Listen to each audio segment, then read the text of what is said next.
Are you there? Hey, let me know if you can hear me.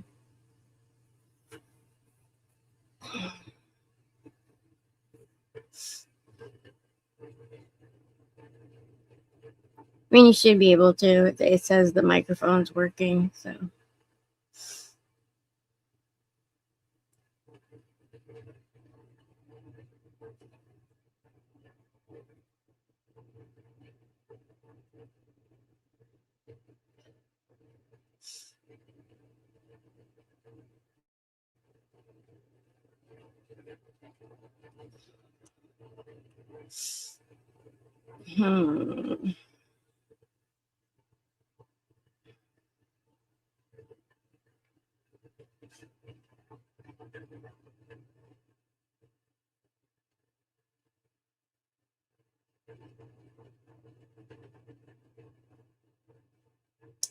Hello.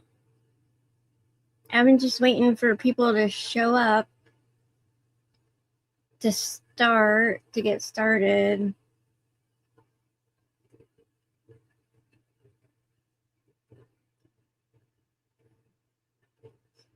See if a few more people come. Let's see.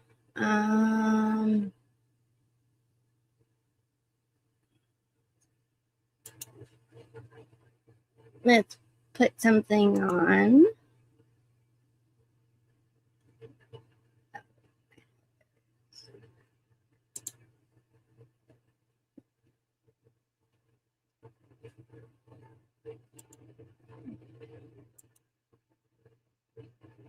Hey, CC, what's up?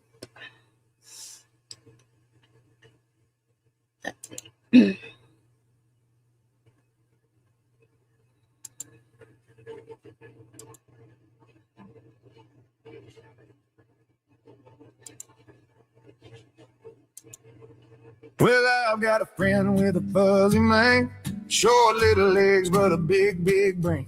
When I feel small, or the day feels long, he taps the ground like, come on, let's go on. You don't need words, just a little pat. He wiggles his ears while the saddle gets strapped.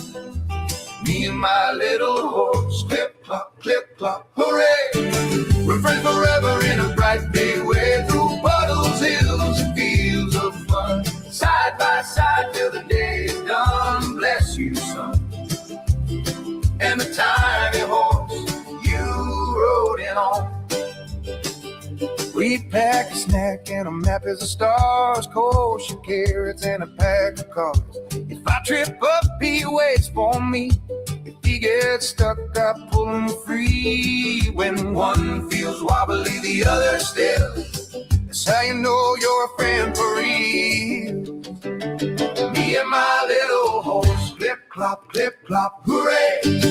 Laughing all the worries away. When the clouds go gray or the plans go wrong, we can turn the trouble into a song. Bless you, son. And the tiny horse you rode it on. I say, hey, he says, nay. I say, stop. He says, okay. If I'm scared, he's brave. If he's tired, then I'm awake. Far down the road, sun settling down, miles away from the nearest town. Two best friends with nothing to do, converting my tiny horse. Now he's a Jew. Me and my little horse, clip, clop, hooray. Friendship grows in every way. You don't need wings or a magic force, just a kind heart and a tiny horse. Me and my miniature horse. Me and my miniature horse. Me and my miniature horse. Clip, clop, best friends for life. Well, I've got a friend with a fuzzy mind, short little legs, but a big, big brain. When I feel small, or the day feels long, he taps. that I genuinely feel like. Goodness. Well, I've got a friend with a fuzzy mane. Sure. There it is. Well, I got the idea for this live. I don't know if you saw Both Sides, the channel Both Sides. They had put up a post saying that every time they talk about Erika, people flip out in the I guess in the live chat. Hey, Stargazer, what's up? Thanks for showing up, and hit the like button. Maybe that'll help. But like I was saying, I got the idea for this live stream. I don't know if you guys saw it, but Both Sides put up a post saying that it's all good when they talk about Candace. Nobody minds, like the live chats are okay. Or I guess the comment section, because they don't even have any lives in the last 2 weeks. But apparently their comment section, when they talk about Erika, people get really defensive over Erika. And like I left a comment saying, I think the reason why people get defensive about Erika is because, she's the victim. It's her husband that got murdered, and if you're doing Candace versus Erika, Candace is doing her show every day, calling Erika everything from a murderer to a liar. And Erika, Erika hasn't, I don't think, once actually called Candace out by name. So, and the whole premise of their channel is Both Sides. But with Candace and Erika, it's like more nuanced than that. And I left them a comment, and they, like I said, that's the comment I left for them. And he replied with the email address, and I did email them to go on to the show, but it was just back and forth emails. I'm not going to get into that because I'm not trying to start a war with Both Sides. But did you guys see the episode that Marlon did today? Because he talks about it. I have it ready for this live.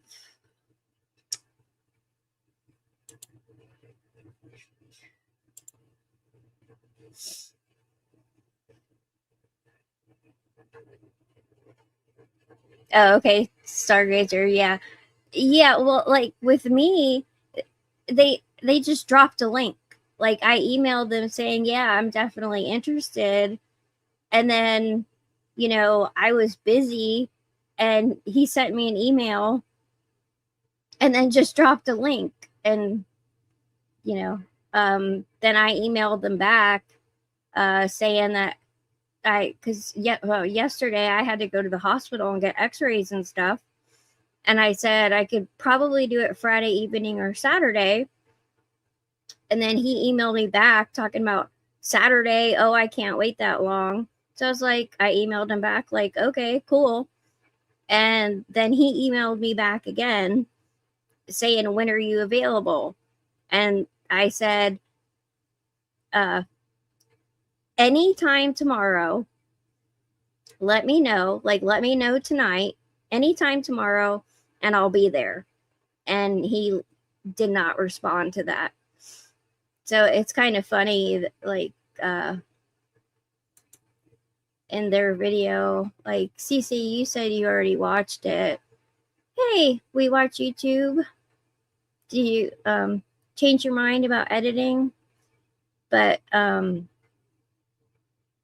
pretty sure I put, yeah, it's this episode here. Hold on.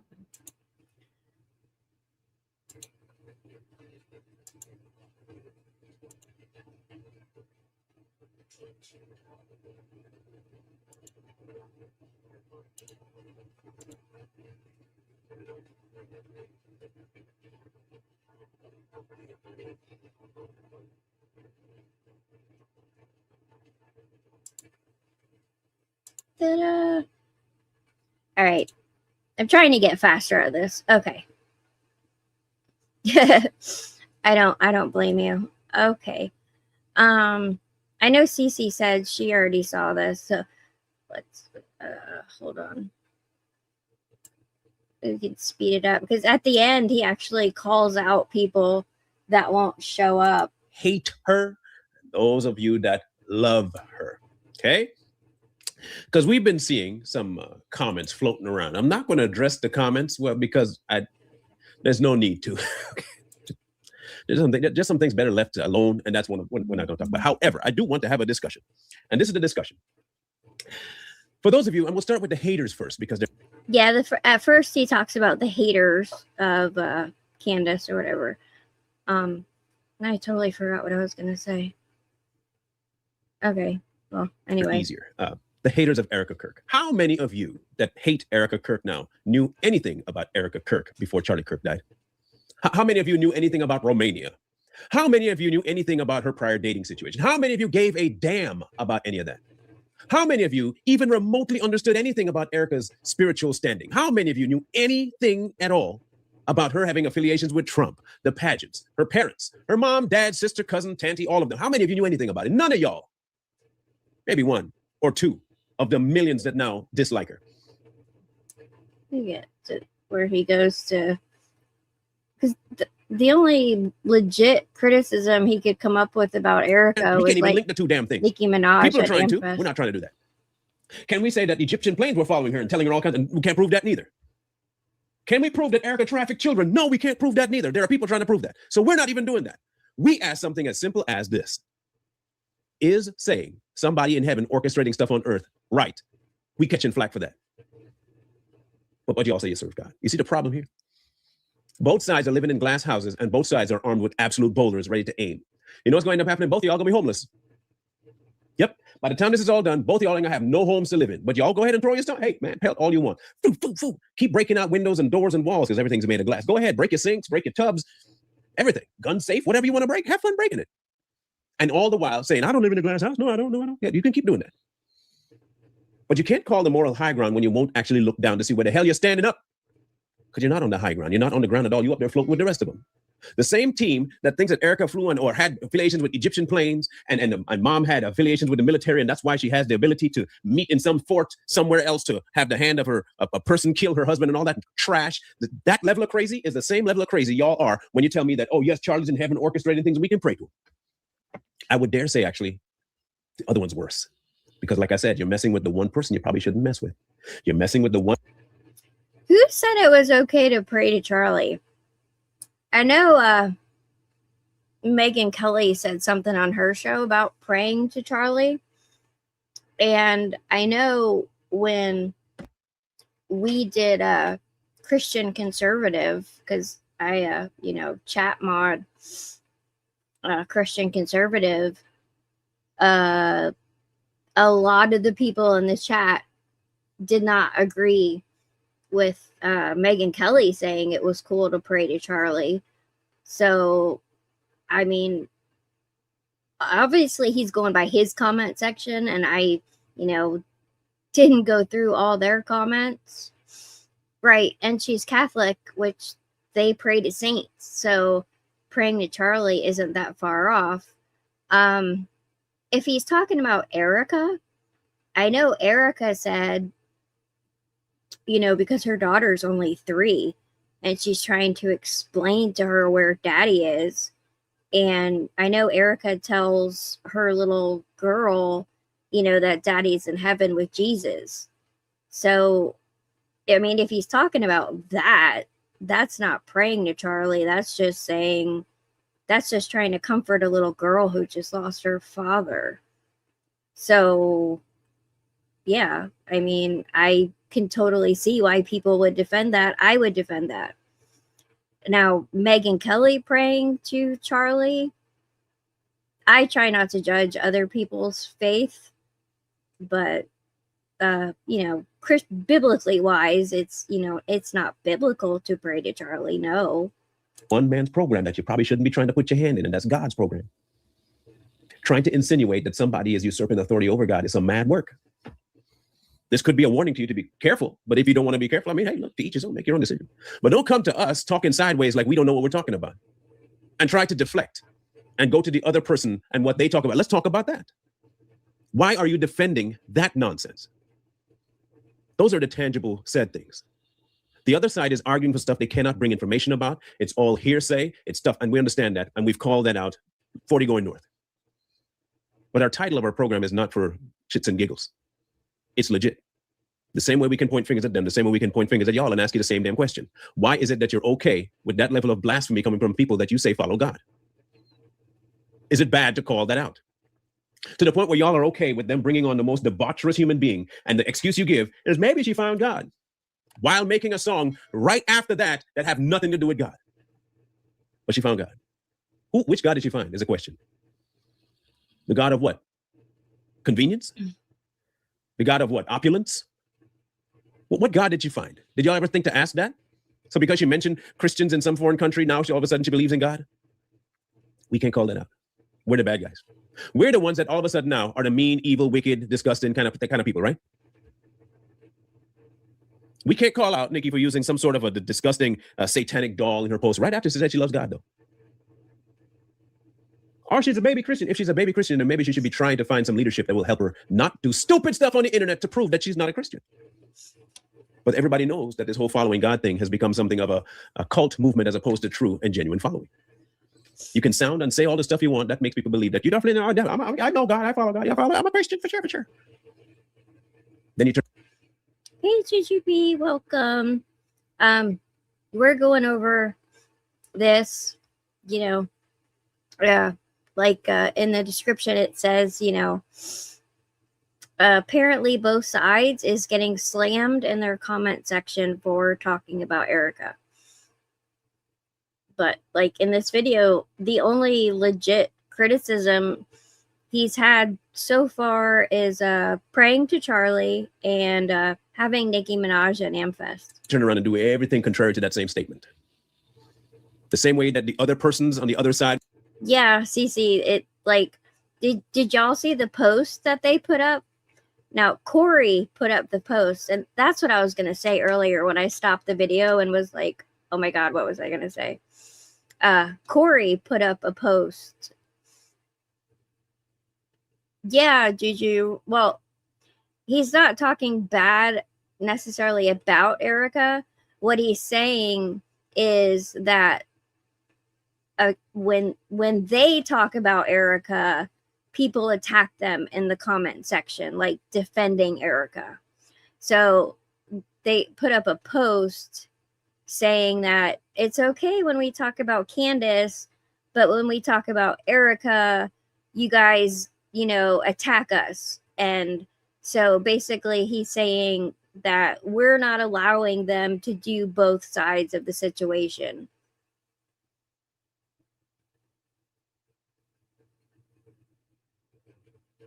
Yeah, Juju, I thought you were banned from his show. I don't know if Juju, were you in here? Because I tried to go on and debate them, but I was dealing with Corey. And it was just back and forth. And it over 24 hours. And in the end, he backed out. But Marlon here in a minute is going to call out people who refused invites. I have I'm not going to put up the emails because, like I said, I'm not trying to start a war with both sides. Not that they even care about my little channel, but I have the email receipts to show that I didn't back out of the doing a debate. And like I said in the beginning, I mean, the Candace and Erika, it's not really a both sides situation. Candace is doing a podcast talking crap about Erika constantly. And Erika is just. I will say, no, we're about truth, and then continue to lie. Y'all became the same thing. You overlook the most basic things that you should be calling out for the sake of supporting somebody because you hate the other side for what they're doing to the person you support. That's not genuine support. If you hear me out, if you genuinely supported Erika, here's what you would be able to do. Tell Erika when she's wrong.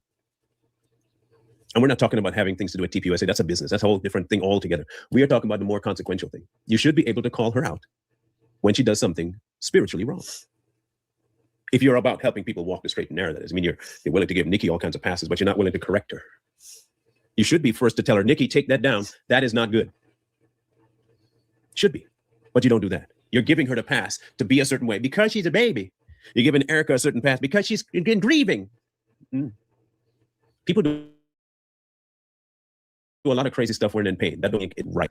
It just means that they're doing it. And if you're a friend, a supporter of any kind, then you should be able to do what we're doing. Point out that it's wrong and say, stop. The book y'all say y'all read is littered with stuff like that. In fact, I'll point you to a certain book. Y'all might want to go check it out. It's a cool book, Book of Job. And you know who y'all are like right now? Y'all are like Job's friends. Y'all just like Job's friends.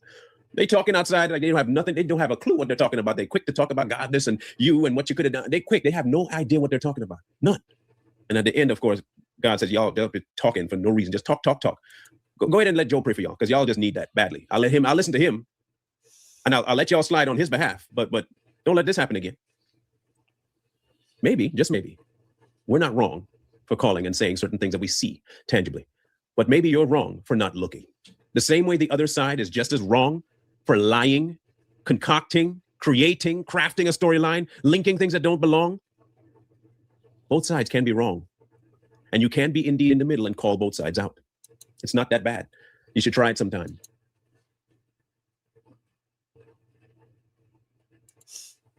Right, exactly. That's what he did to me. I sent in an email and then he sent me an email and then 2 minutes later just dropped a link. Now, I hadn't even replied to his email. It's like crazy.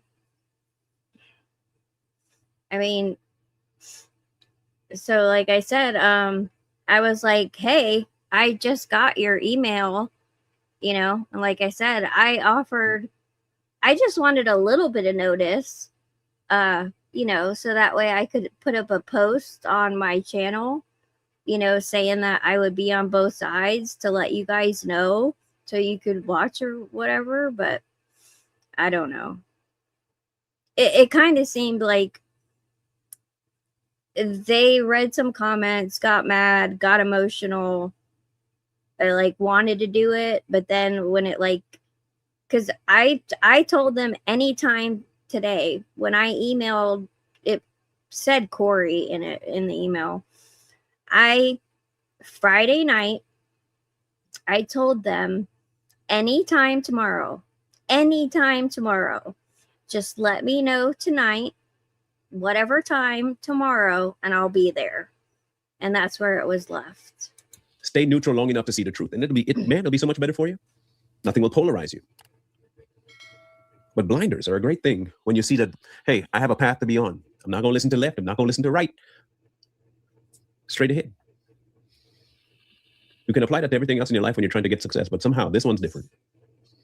I'm not telling you who to support. If you want to keep supporting blindly, both sides, do what you got to do. But please don't think that you can somehow show up in comment sections and ignore invites to come talk about it, but you're willing to just yap the fingers all over the place and feel like you can come sideways at people and call everybody every name under the sun and think people are just going to stand there and take it. That's not this platform. For the record, I did not ignore your invite. I just needed a little bit more than like, hey, here's the link. Jump on right now. I think y'all might have forgotten certain things. So I want to remind. I mean, am I wrong? I mean, because that's part of the reason why I wanted to do this live. I mean, is it wrong to want like just a little bit of notice before you jump on like a live stream? I mean, we have kids, jobs, school, like stuff, especially when you send an email and then, like, what do you guys think? I mean, is it too much to want to have like a little bit of notice and maybe schedule it at least a few hours ahead of time? remind you of a few things here. That's not this platform. We don't do the division stuff here. And we definitely just going to take somebody's words and just like, you look at what they said about me, I'm going to agree with them. That's not how this works. Address the things that are being addressed. If you can't do that, then maybe you're not equipped to have the conversation, and admit that to yourself.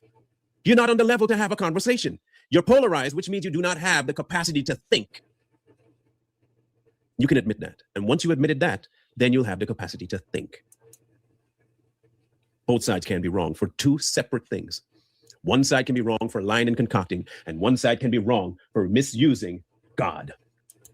It's not that difficult. This isn't rocket science or brain surgery. In fact, it's elementary. Because if Paul can call out Peter, we can definitely absolutely call out the people. The book y'all say you read, though. It's in there, littered everywhere you look. You don't misuse his name. You don't try to usurp his authority. And we call that out. You don't try to concoct something that's a lie and make people believe something that you have no proof of. That's also wrong. And we can do both of them at the same time. Welcome. Unlike some people, we can rub our stomach and pat our head. We can rub our head and pat our stomach and walk. We can walk and chew gum. Some of us back in our day, we could do pistol squats. That's squatting with one leg. We used to could do that. No more. The next 2 minutes is him just kind of talking. So please, all we're asking you to do is to critically think about things. Park your emotions and what you feel you should support, and actually listen to what we're saying and not what you feel we're saying. Put aside your offense for a minute and listen to see if your offense is not coming from somewhere that we didn't bring. And that goes for the both sides. Y'all are attacking this woman because of this and this. We're attacking them because they lie. You're attacking this person because of this. We're attacking her because she's lying on God. One's lying about one thing, one's lying about another. Okay. That answered my question. Remember I said, what was he talking about the praying thing? Whether it was Megyn Kelly or Erika. Based on what he just said, I think he's talking about Erika.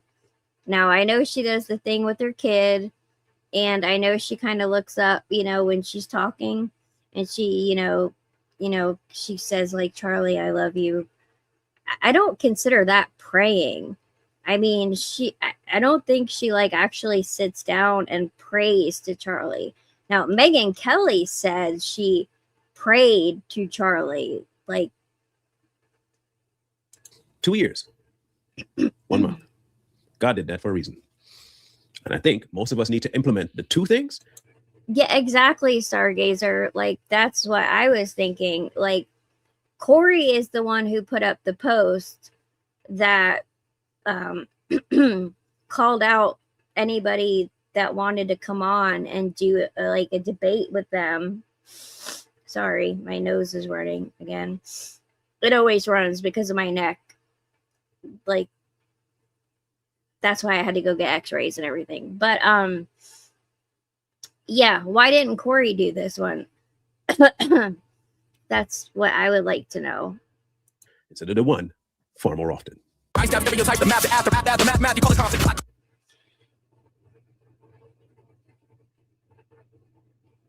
Yeah, like I don't consider Erika like saying I love you, baby, like to the air or whatever, praying. I don't think her telling her little daughter bedtime stories. Hold on, guys. But yeah, I don't consider her telling her daughter like little bedtime stories about daddy being in heaven with Jesus is bad. I don't think any of those are bad, but I pulled up some stuff so we can compare the difference between the way Erika is being treated and the way that Candace is being treated. So just give me a second here and I'll pull it up, because there is an entire channel that is just dedicated to making fun of Erika.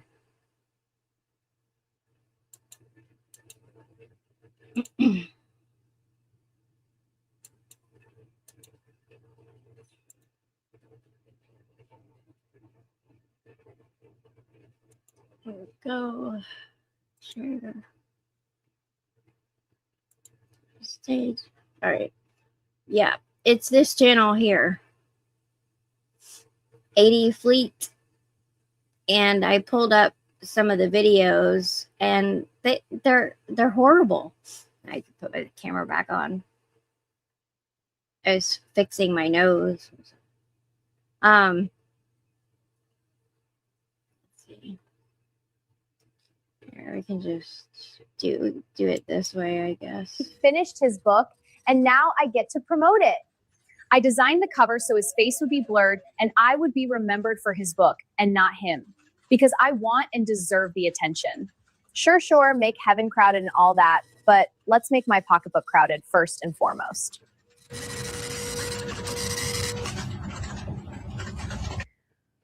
So was Charlie turning Catholic? Catholic? That's disgusting. No, absolutely not. Judeo-Christian all the way. So how did Charlie feel about Philly? Charlie loved Philly. He would have become Philadelphian if it weren't for, them murdering Christ and him. Remember, Judeo-Christianity is the one true way to heaven. Support Philly. See you next week. I have gotten so much attention since Charlie got shot, like a huge shift in culture. Get it? I am Alex, and I'm not like other girls. I'm conservative and use words like apothecary. The best place to take pictures? I'd have to say in front of my dead boss's memorial. That seems appropriate. Aubrey? Yeah, I fired her. She talked about Erika. And you all need to leave Erika alone.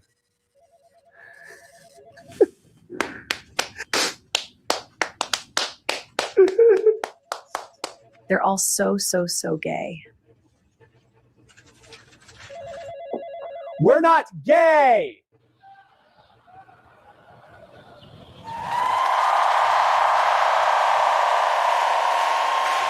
Tucker Carlson, Candace Owens, and Megyn Kelly. And now presenting Mrs. Erika Kirk and Vice President J.D. Vance. Yo, Erika Kirk, queen of the scheme, whispers in the dark, living that dream, Charlie talking big.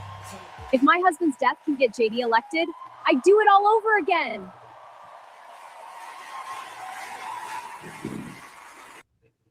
I'm not worried. I'm not worried. I'm not worried. I'm not worried. Erika and BB and I were supposed to collab, but we had to cancel it, unfortunately, because with our powers combined, we could make everyone support Philly.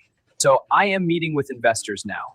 I sacrificed Charlie so I can pretend to be a big deal when no one knew who I was before Charlie, and no one will remember me when I die. Erika is a good woman, easy to control. Charlie was strong-willed and he told me no. Nobody says no to Bibi. I am leader supreme, God's chosen. Nobody says no to B. I am Pierre, and I am, how do you say, puppet master? No, I am not, who do you say, Mr. Burns from The Simpsons? No, I am not him. Brigitte? Yes, I know Brigitte. He is my butt buddy. I mean, best buddy. So I fly on the Egyptian plains, and I got Brigitte, his lawyer, in Wilmington, and I may have ordered the hit on Candace and Charlie. So what? Are we still on this conspiracy theory rabbit hole? I did nothing wrong, and you are not allowed to ask questions. If you don't have evidence, shut up. You hear me? Shut up, Candace Owens! Devil woman! I, Blake Neff, would like to correct my earlier statements. No one here at Turning Point is gay. That was a misguided assertion, and Bibi Netanyahu is our Lord and Savior. 100%.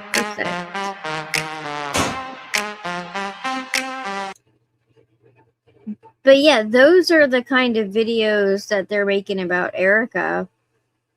And that's not even close to, where's the one? This one. They AI'd her Zoom. The fact that we were able to pull off an event of a century. We had over 275,000 people that attended.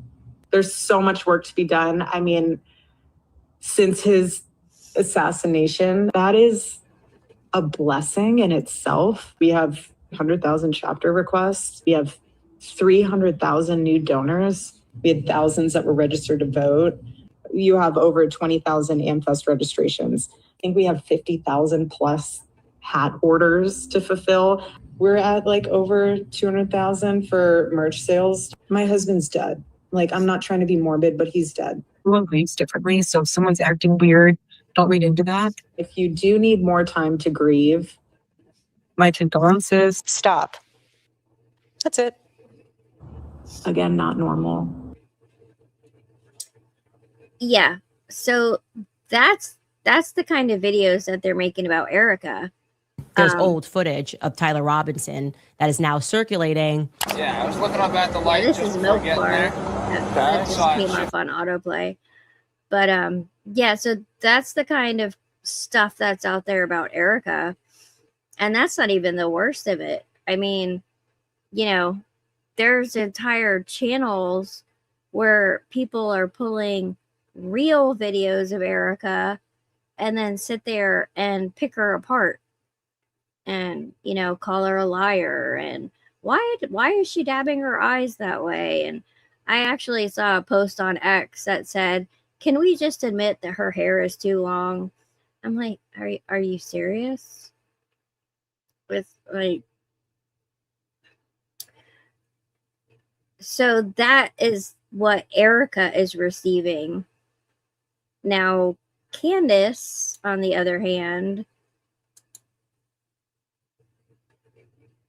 where they, you know, Daily Wire, you know, like reactivated her social channel. The stuff that is up on there doesn't even have Candace on it.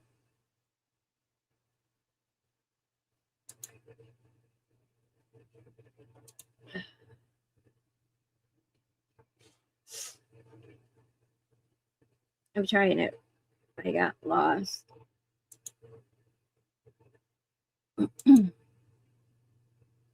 But basically, you know, the stuff that the Daily Wire put up, if you're not paying attention to the Candace Owens drama, you don't even know, you don't even like get it. Like, you know, the Egyptian Air one, you know, the little tiny horse we played. Where's the Egyptian plane one? Just so we can compare.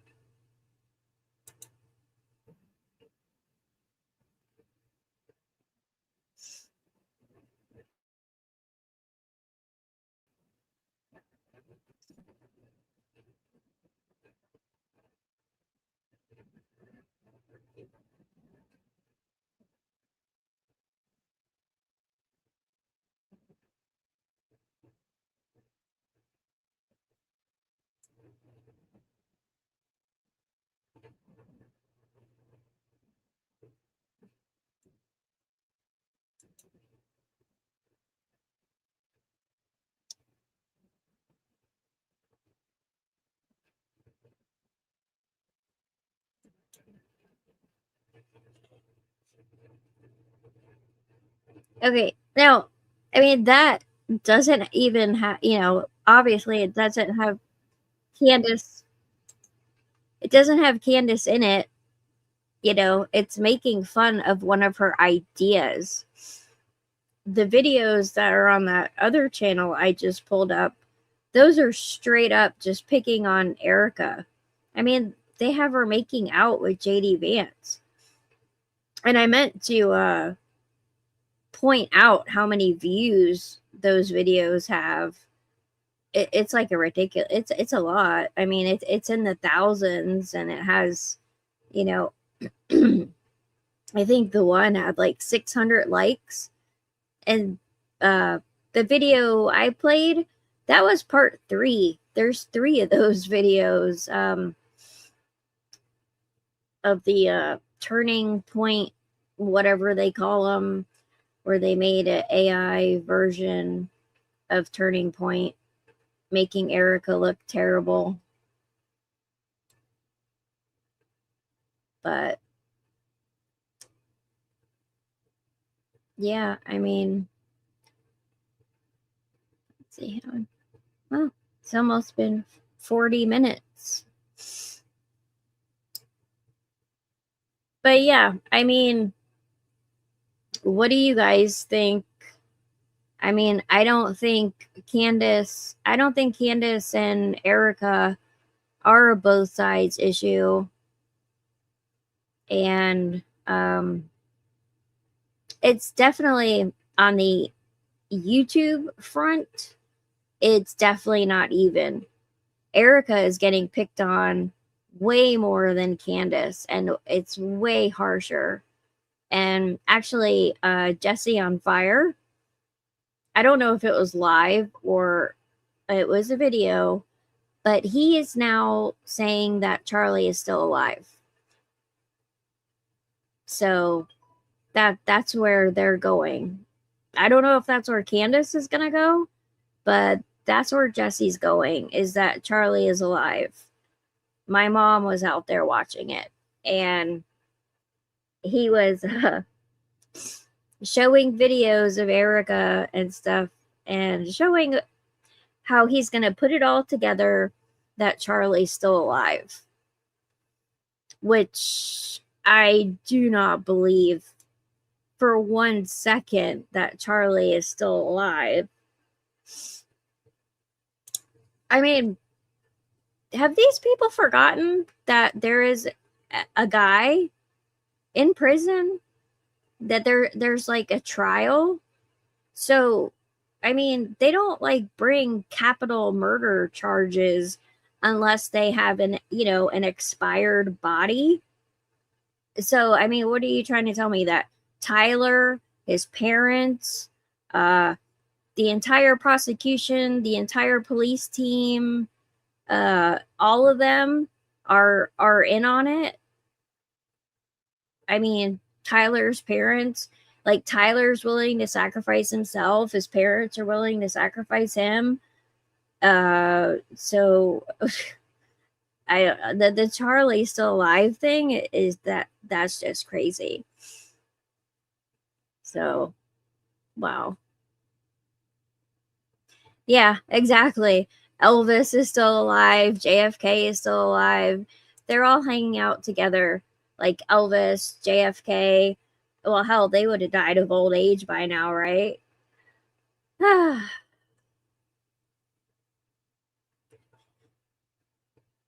Yep.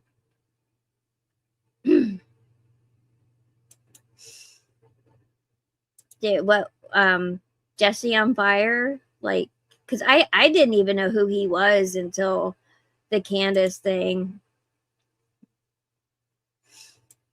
Oh, did you see that channel? What the heck is it called? That channel that made the Turning Point videos, they made a video about our buddy Gary at Paramount Tactical too.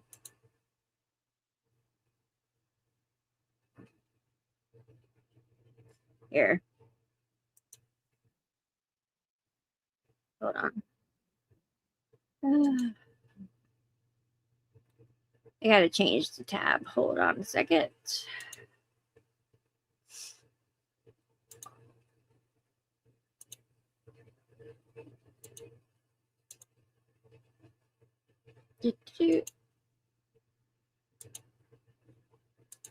Okay.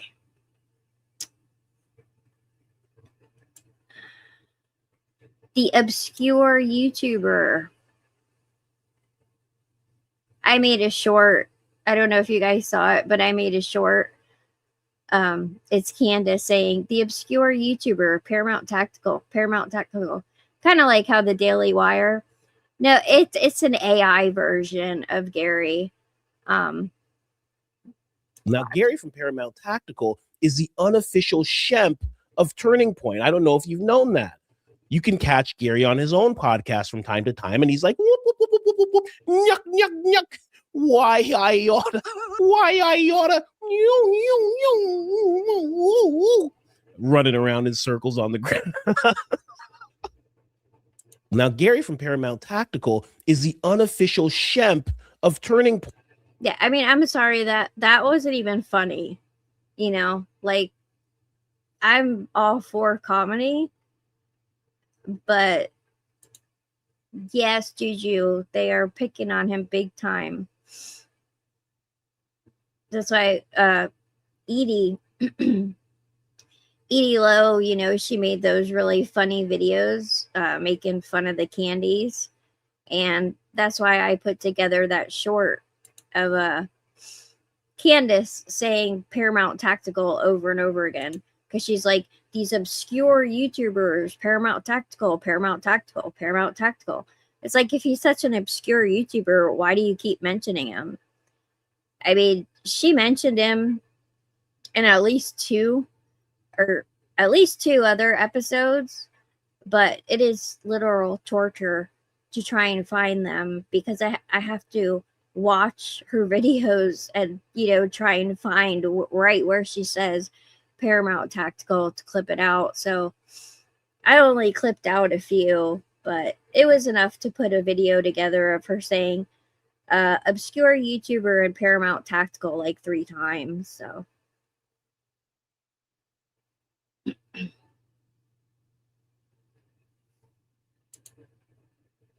I agree, Future. They do not have it. And did you guys notice that was Coach Collins' voice on there? With the Gary, with this one, it was Coach Collins' voice when, you know, Candace's Captain Savaho. Right? That's why I don't understand it. I mean, I don't understand what's going on in the comment section on both sides. Because, first of all, if you want to get views, making fun of Erika or hopping on to a, like, oh, I hate TPUSA, TPUSA sucks, or jumping into the conspiracy, that's where the views are at. You know, like if I just wanted to get a viral channel real quick, that's what I would do, but I can't do that. You know, I'm not capable of coming on here and talking about Erika like that. You know, I would rather just, you know, if my channel stays small for starting out over on this side, then so be it. I'm not jumping on that train just to get views for a little while.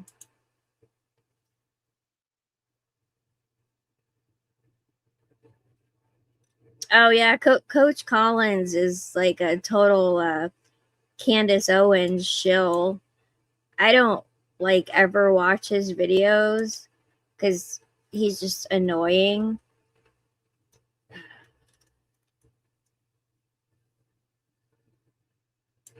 Actually, I think the first time I ever heard of him, now when you put, see, they all work together. See, now when you put in Coach Collins, this 80 Fleet, which that's the channel that makes all the anti-turning point stuff. So now Coach Collins, I guess, is part of that. I mean, he was obviously some kind of part of it because he did the voice for Gary. But yeah, that's where the views are at. Well, since I came back, we'll look. All right, that video we watched, the headquarters TPUSA, which it wasn't funny, not really. And it's gotten 25,000 views in 19 hours. Oh, and I'm not playing it because I'm not risking, or maybe they did have to take it down because I think it's gone. Let me check this tab. They took Scooby-Doo. No, it's still up. They took Scooby-Doo and made a video about it. And I looked it up because they used the actual Scooby-Doo song and the Mystery Machine. You can kind of see it like right here. What? But they used the full Scooby-Doo theme song. So I went and looked it up. The themes, like all of it is copyrighted and trademarked. So how they're getting away with that and haven't gotten a copyright strike, I have no idea. Probably because I guarantee you, if I played this video with the Scooby-Doo song in it, my video would probably get flagged or whatever. Yeah, I found it really upsetting that they're using.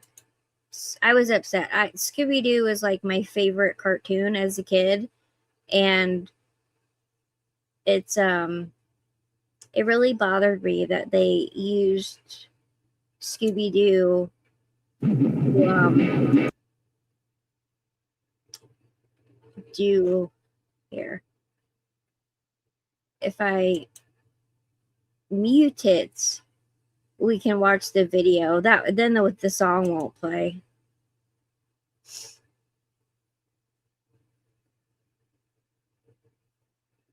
I mean, it's not as interesting without the song. You just have to, imagine it with the Scooby-Dooby-Doo. Where are you?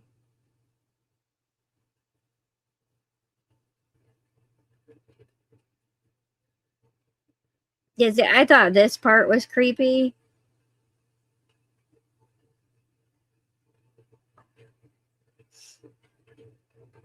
But yeah, that's totally the Mystery Machine. And they're like, yeah, and look what they did to Ben. And right here, where they've got JD and Erika, actually, that's like the same clip they used in the other video.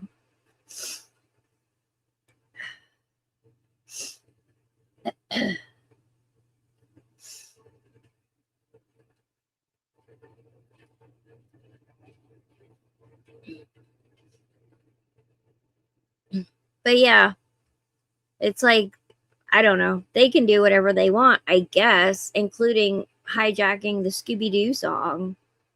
Yeah, Tim Pool was in it, jumping up and down. There's a bunch of people on that video. Yeah. Yeah, I really thought the having Erika, and I think if somebody made a video like that of Candace, I mean, Candace is accusing the Daily Wire of stalking her based on the few little trolling videos that they made that are basically harmless. They don't depict her at all. Like the videos that Daily Wire has put out, if you're not actually following Candace, like, you wouldn't even get what they're talking about. But anybody who watches one of these videos can definitely tell that's Erika Kirk. I mean, the comparison between who's getting more hate on YouTube and X, it's kind of not even comparable. And the things that people are pointing out about Candace are things that she's saying on her podcast. The things that people are picking on about Erika are ridiculous, like her hair and her pants, and apparently having Nicki Minaj on Amfest. But a lot of people on this side of the aisle also did not agree with Nicki Minaj being at Amfest. Like I said, in Christian Conservative, a lot of the people who watched that were not cool with Nicki Minaj being on there. George Webb's AI songs about Erika. No, I haven't seen George Webb's AI songs on there. Seriously? Wow. Let's.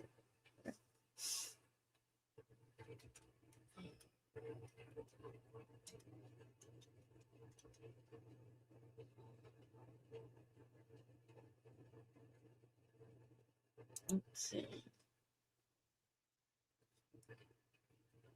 Is it the George Webb investigative journalist?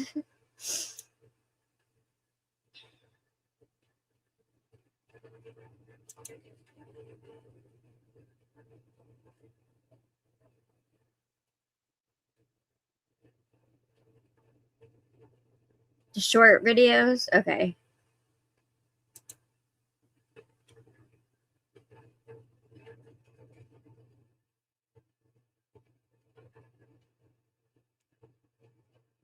See if we can find any. I didn't know he had.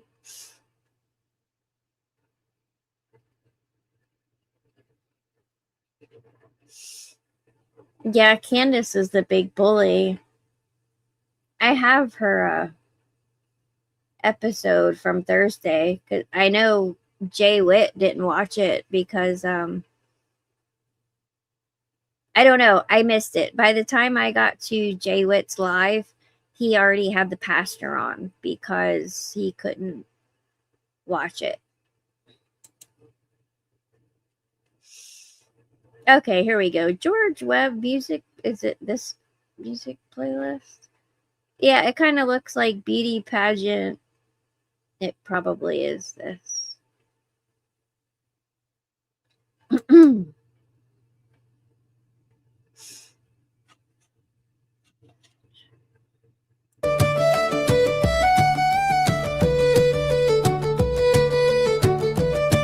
Dusty winds blow through the Huachuca Gate, where the off-book tech decides a global fate. They're building killer birds in the Arizona sun, bioagents in a drone before the day is done. Contractors in the shadows, Elbit and G-Tech, shipping out the hardware to keep the world a wreck. From the desert to the Gaza Strip to the Ukraine mud, trading digital secrets for a river of blood.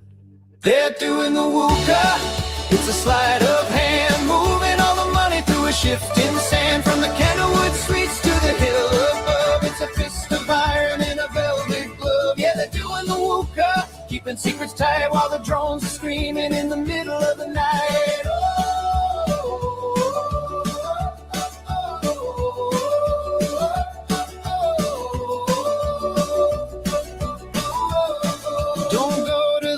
Don't answer the door. The Candlewood compromat is keeping the score. Mitch Snows in the rafters with a lens and a light, catching rodeo queens in the middle of the flight. Now the senator's shaking, he's signing the bill for the East Med pipeline of power to kill. It's a condenser in a folder, a photo on a page, to keep the actors playing on a rigged up stage. Underneath the TPS tent, they're looking for a name, recruiting for the snipers. It's a young man's game, but watch out for the ambush. Watch the 8th on the clock. The dial is waiting just to put you in the dock. They're feeding you the breadcrumbs leading to the pen, to bury the truth in the citizen men.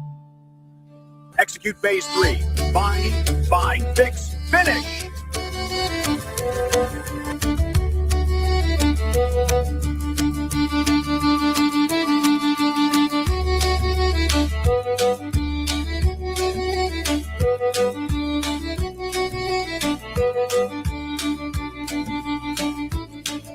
Follow the weapons, the drugs, and the gold. Ignore the scripted stories that the anchors have told. Mass formation, psychosis, a fog in the brain, while the mercenary programs are pulling the rein. But the Doge is coming with a ledger and a light to audit the darkness and the ghosts of the flight. They can hide the drones, but they can't hide the cost when the paper trail finds everything we've lost. They're doing the WUKA, it's a sleight of hand, moving all the money through a shifting sand. From the Candlewood Suites to the hill above, it's a fist of iron in a velvet glove. Yeah, they're doing the WUKA, keeping secrets tight while the drones are screaming in the middle of the night.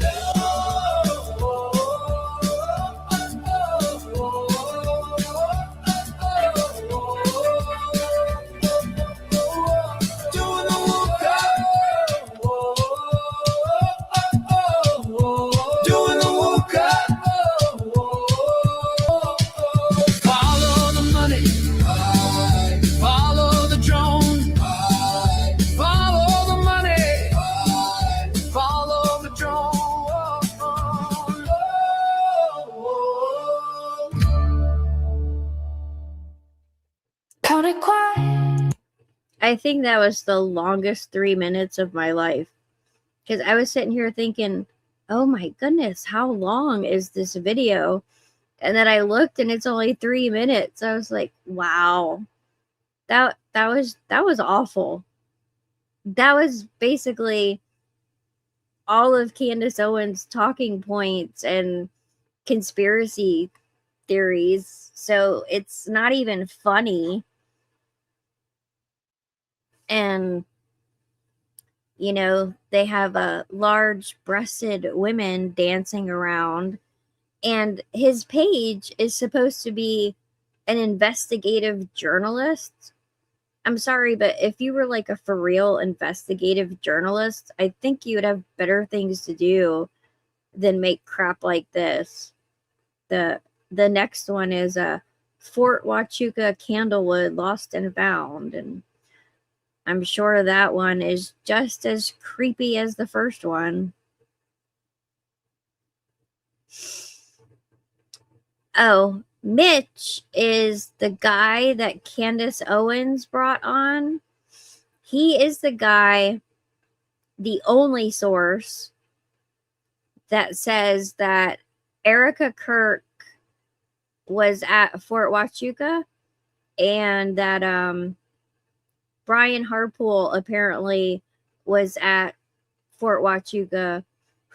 Brian Harpool was at Fort Huachuca on the 9th because this guy, Mitch Snow, who is former military, he just goes onto a base and then randomly stumbles upon a top secret meeting, you know, and of course, this top secret meeting,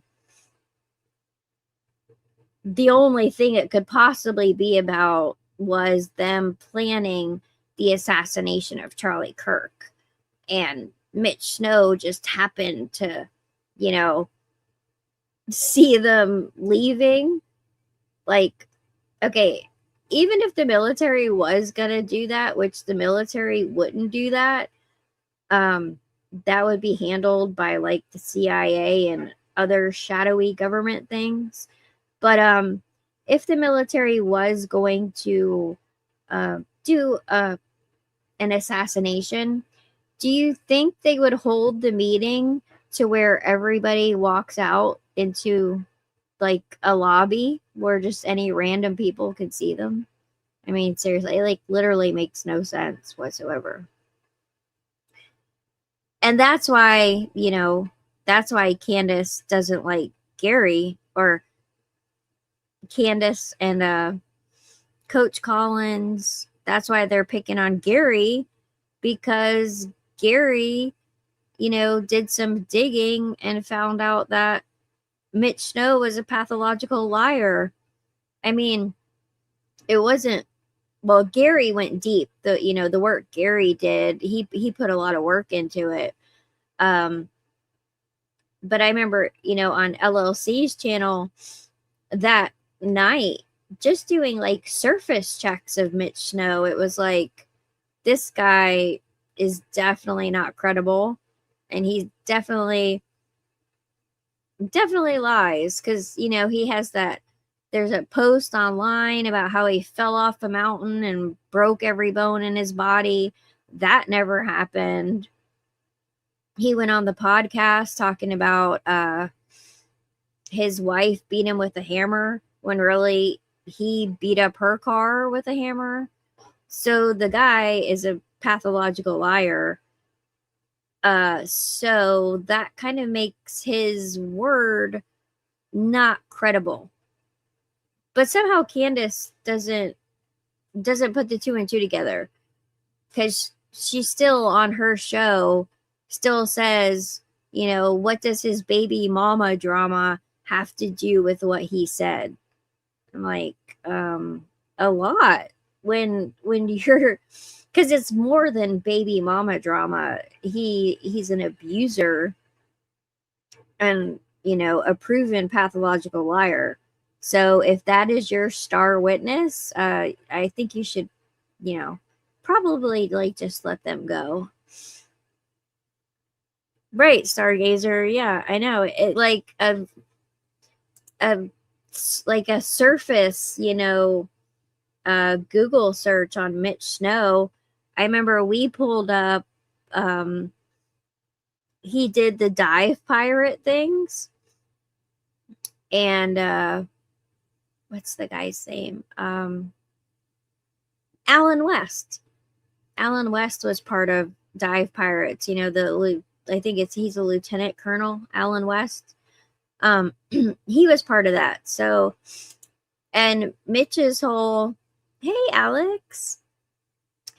Mitch's, if you remember how the story started, Mitch back in the 90s was wronged by our government because he found those drug tunnels, and he saw the pictures of our politicians who were working with the drug cartels, and they sold him out to the drug cartels, and he was supposed to be under witness protection, but the witness protection never came through, and the drug cartels were chasing him.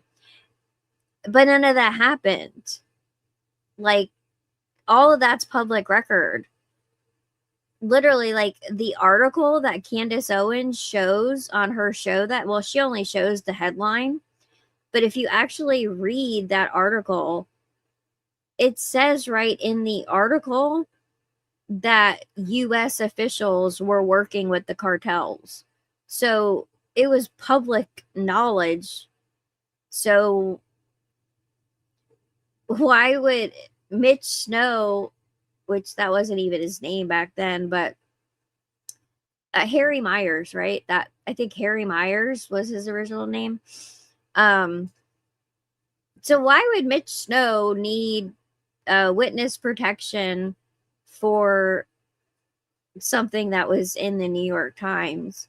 Oh, yeah, and another thing that made his story really believable is that they found like 2,000 pounds of cocaine in these tunnels, and they had him burn it, even though that's completely not the process. It all has to be like logged and cataloged, and the DEA has like special, they have like furnaces and containment centers to burn that. You can't just burn it. Like, all the, toxic fumes go up in the air.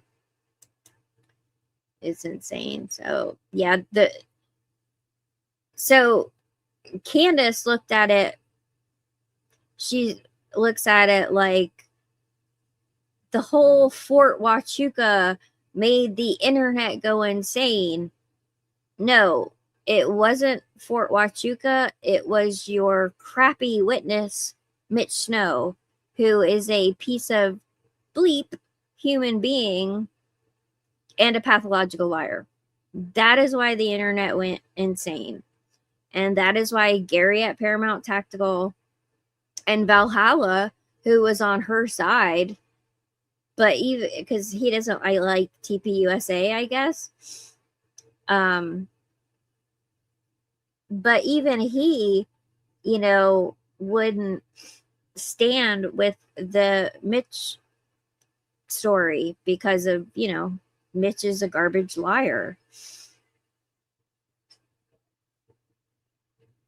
Oh, is that video gone? The video of him attacking his girlfriend? Well, Gary played it on one of his lives. So if that video of Mitch with the hammer disappeared, it's still on Gary. Like I said, Gary played it on one of his lives, so it's still available. I'll go download Gary's episode, so that way we still have a record of it.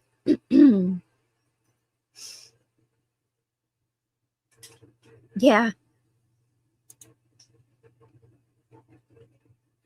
Dreams, Travelers, Charlie's Third Eye. Yeah, I'll go pull Gary's live when I'm done with this, because he plays it, so at least we'll have some of it. Yeah, Candace, I mean, did she do any research on that guy at all? It's like you think they would have cleaned up some of that stuff off the internet before she had him on. I mean, really. And what about that lady? Remember the lady who was at the Liberty Center, and they induced her labor, and then she had I don't know. I'm not gonna get into all that, but do you guys remember that?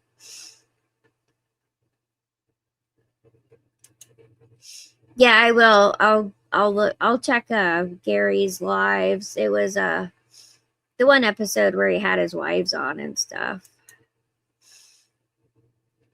Yes, definitely. Now, I never saw her episode from Thursday, because like I said, Jay Witt had already stopped playing it because apparently he seemed really upset. I hope he's okay. I think I had sent him an email because I was emailing him about my channel and something else. I forgot. There was a real reason why I sent him the email, but I told him, that I hope he was feeling okay but he did that's right, he did body cam bingo and stuff last night, so he's good.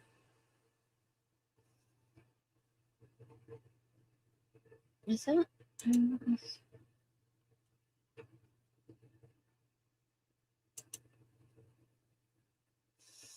yeah, an open letter to Erika Kirk.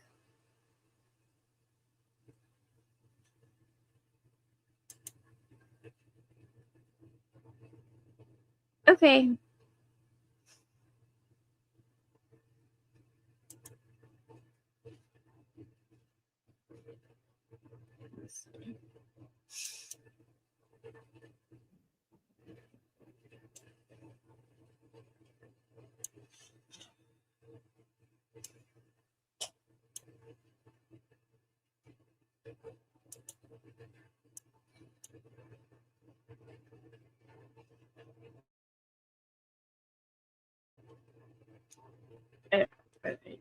I messed this video up.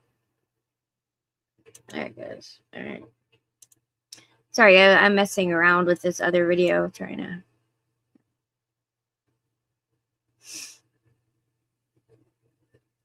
Yeah, like Candace is the people, the Andrew Tate, Kanye West, like she is obsessed with Kanye. She mentions him constantly. And actually, I had heard, and this was a while ago, like when this first started, probably maybe like October, November, that Candace is part of a somebody is, like, that's what I'm working on. I want to do a video on it. That girl who just that girl Aubrey who released that video. Did y'all notice how many cuts are in that video? It's like cut, and it's cutted. I don't know. That's a good question. Can somebody can you copyright your own image? But yeah, that chick Aubrey, her video has a lot of contradictions in it, and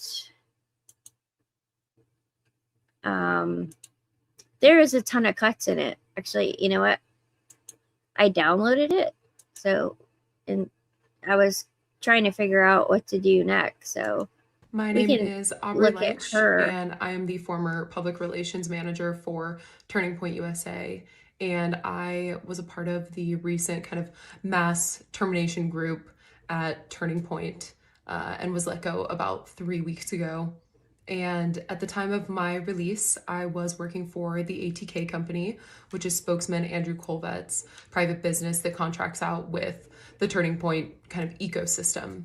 So encompassing of Turning Point USA. Oh, that's another thing. Did you guys notice that this chick, in the very beginning of the video, she didn't even work for Turning Point. She worked for ATK Group, which I did some digging last night. ATK, I mean, she mentions it. She says that she worked for ATK, which is owned by Andrew Colvet. It is a completely separate business from Turning Point. It's not an arm of Turning Point. It's not, it's a completely separate entity from Turning Point. Yes, they do kind of work together, because, you know, Andrew has such a big role at Turning Point, and Andrew runs ATK, which is like a media company. So technically, she got fired from ATK Group, not Turning Point. So that's something there too. But I'm trying to see, because, yeah, the amount of cuts in this video is crazy. I actually reached out to Milk Bar, you know, because he is a professional video editor. Like, that's what he did for a living. I reached out to him and asked him if he could email me or, like, somehow give me his thoughts on what he thought about this, because my thoughts are that this was a professionally done video, the way that it's cut, like, mid-sentence. My name is Aubrey Leitch, and I am the former public relations manager for Turning Point USA, and I was a Can you guys hear her? Okay, like,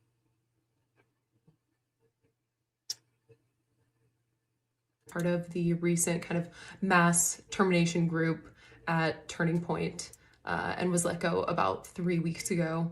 And at the time of my release, I was working for the ATK company, which is spokesman Andrew Colvet's private business that contracts out with the Turning Point kind of ecosystem. So encompassing of Turning Point USA and Turning Point Action. I was working directly for him.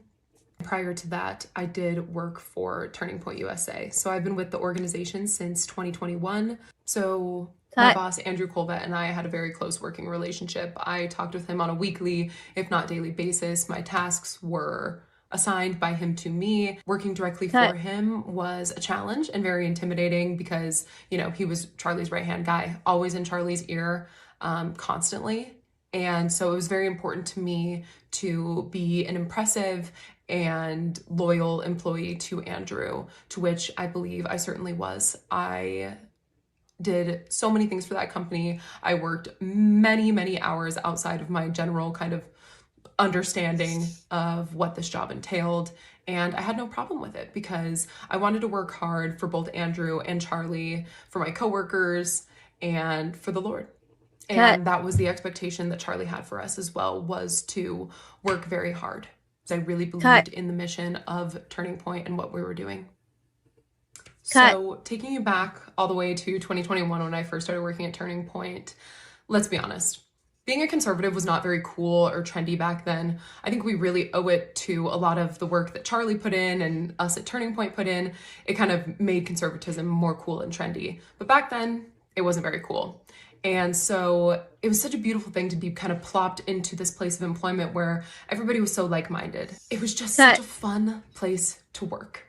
I had nothing but wonderful experiences right from the start. But then in, I'd say around 2022 or 2023, things kind of started to change. The energy kind of had shifted within the organization as a whole. And I believe that stemmed from Charlie sort of taking a step back and kind of more taking that true CEO leadership role. And Charlie decided to entrust some of these people that had been working at Turning Point and some outside hires to kind of take more of a leadership position within the organization. And I don't blame Charlie for that. I kind of understood where things were going.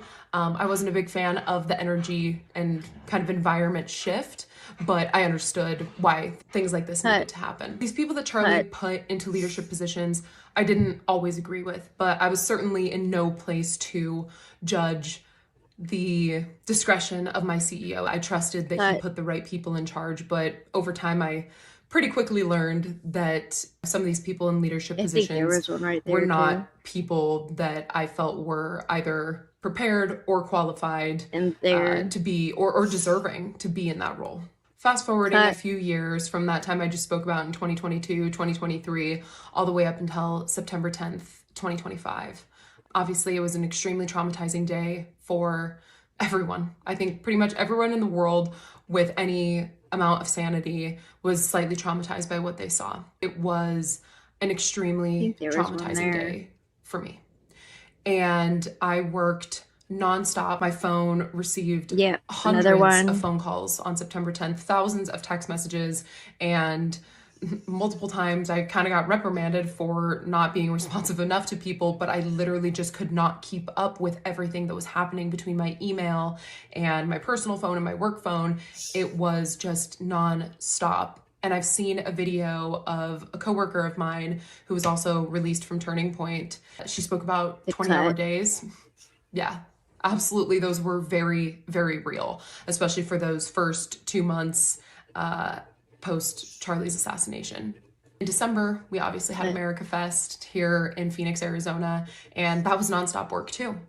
And so really it's just been go, go, go for almost the past 6 months with like no extra compensation, no breaks, no real, hey, let's grieve as a family, you know, let's take some time and we'll pick back up where we left off in just a little while. And I was okay, isn't that exactly what Erika said on the Zoom? Like, let's grieve as a family. And they offered therapy, pastors, therapy dogs. They flew in people's spouses to be with them. So I don't know what she's talking about. Erika said if you need to take time off, you know, make sure you use the paid time off. So like what she's saying right here pretty much goes against the Zoom call that Candace leaked to make Erika look bad. But to me, it just really made Erika look good because it seems like she's a good CEO. And I mean, she pulled herself out of grief 5 days after losing her husband and put that Zoom call together. And anybody with a soul and eyeballs could tell that she was wrecked and had been crying and her face was all swollen and everything. But this woman is insinuating that there was no time to grieve as a family. It was go, go, go, go. So who do we believe? I wasn't necessarily expecting that. Charlie was someone who always expected us to push through and to continue to work. However, I think that these are extremely unprecedented circumstances in which we were all under. And so that was a huge turnoff for me at the organization, was just how everything has been handled since 9/10. During the memorial, for example, I literally did not sleep for over 48 hours. Despite all of that, I want to go ahead and fast forward to my termination, which took place about 3 weeks ago. And I was brought into an office to have a discussion just generally about my employment. It was myself, Andrew Colvett, and Marina Minas, who is the CMO of Turning Point USA, who I used to work for when I was just full-time with Turning Point prior. Yeah, see right there, she basically admits that she was pulled in by Andrew and the CMO of Turning Point, who she used to work for. Now, everywhere this video is circulating, it says TPUSA employee fired. She was not a TPUSA employee. She was employed by ATK Group, which is owned by Andrew Colvett, and that's who fired her. Prior to joining the ATK company, they pulled me into a room and they sat me down and told me that there were 2 instances they wanted to talk to me about, one of which is pretty irrelevant to this timeline, so I'm just going to talk about the one, which was an Uber ride that took place allegedly. Is anybody else wondering what that other reason was that's irrelevant? In the months of either October or November of 2025. And what was told to me was that a Turning Point executive got into an Uber one day and they randomly just kind of started talking about Turning Point. And the executive asked the driver, what do you think about Turning Point? And the driver proceeded to tell the Turning Point executive, well, it's just really sad. I've heard the organization's really going downhill. There's not really a direction and nobody likes Erika. And the Turning Point executive proceeded to ask this Uber driver, well, who told you that? And the Uber driver told the Turning Point executive that his daughter was good friends with a girl that worked at Turning Point way back when in high school. They had spoken about Turning Point since Charlie's assassination, and that, you know, this was told to him by his daughter. And the Turning Point executive, of course, asked, well, what's the employee's name? And the Uber driver allegedly said, Aubrey. Aubrey who? Aubrey Leitch. And the story was presented to me as one of the reasons for my termination. And I was just a little taken aback because, number one, I'm not really friends with anybody from high school. And a lot of that has to do with my political beliefs. I've been a conservative since I was... Maybe the guy, you know, first of all, this story is going through like 4 people. Maybe he just said back from high school when he really just meant back from college, or just, you know, they've been friends a long time. I was pretty much a junior in high school. And so I don't know who I would have told this story to. And it also doesn't even align with my true thoughts.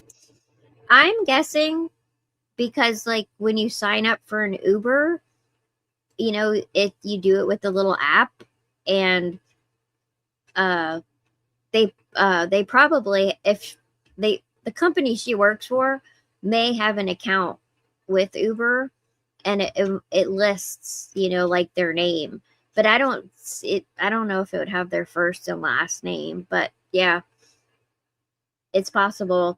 Yeah, I don't know. Of Erika at the time. I've actually known Erika since 2013.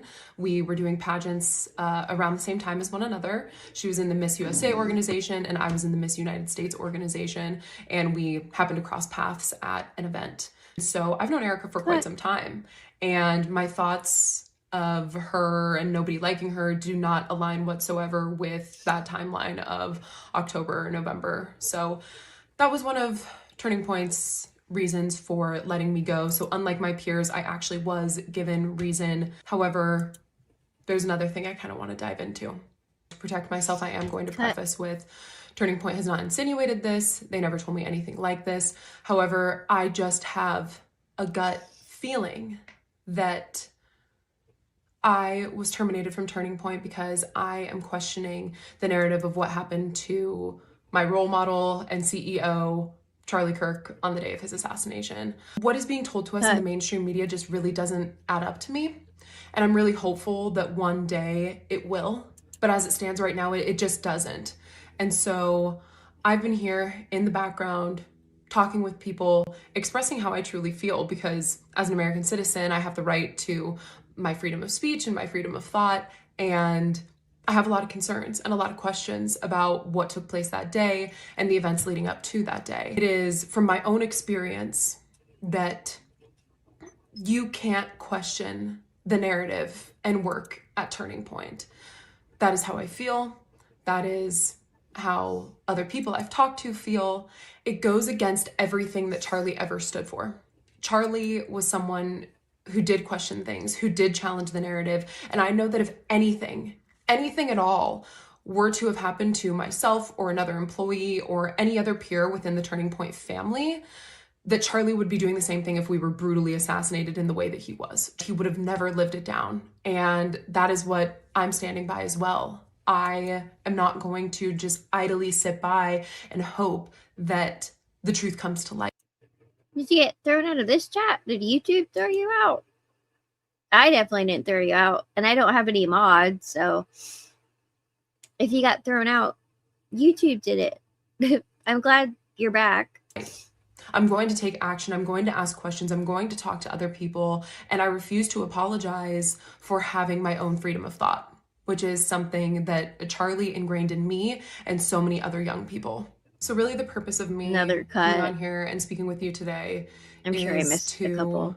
just bring light to the situation of the treatment happening inside the organization.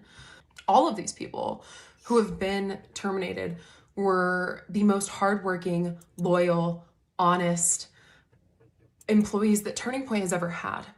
And I know that because I've actually been at Turning Point longer than most people. That's public record. You can see it for yourself on these job websites. Turning Point's average length of employment is about 1.5 to 2 years. And so to be there for almost 5 years is actually quite some time. I've seen the media and marketing team, for example. But again, she wasn't with Turning Point for 5 years. She was with Turning Point for like the first 2, and then she went to ATK, so. Turnover at least twice, consuming of about 40 people. And so I know that these people have been some of the most loyal, hardworking, and honest individuals to ever pass through the organization, because I've been there, done that, and seen it all. I'm doing this for them. And I'm doing this for my friends who I consider family, who are still there, in hopes that they will start to receive better treatment by the leadership there, because nobody deserves to be let go without cause. And frankly, it's a loss for Turning Point. We're all going to be better off because of this, because we have removed ourselves from an environment that was no longer serving us. And in my opinion, no longer serving the Lord, which was Charlie's entire intention. The other purpose of this video is exactly to bring what I to light said. the fact that although Turning Point is an organization that is all about freedom of speech and promoting that, from my experience, it is certainly not a place where that is something that is really accepted. Cut. Well, that was an obvious cut. You could see her. I didn't want this to be the ending result for me or for Turning Point. It literally breaks my heart to make this video. I'm sure it does. But I know that I owe it to Charlie, and that this would be the expectation for me. And so that's why I'm doing it. Everything's for Charlie. Overall, it's really disappointing to see the direction in which Turning Point is going. And that is maybe one thing right that they got about this Uber ride is I'm not confident in.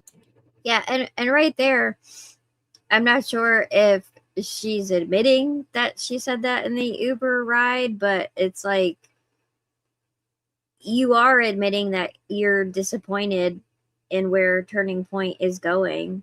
Where it's going as it stands right now. And I'm really disappointed by that, because I packed up and moved my entire life back to my hometown solely for the purpose of working for Turning Point. That is how much I love it.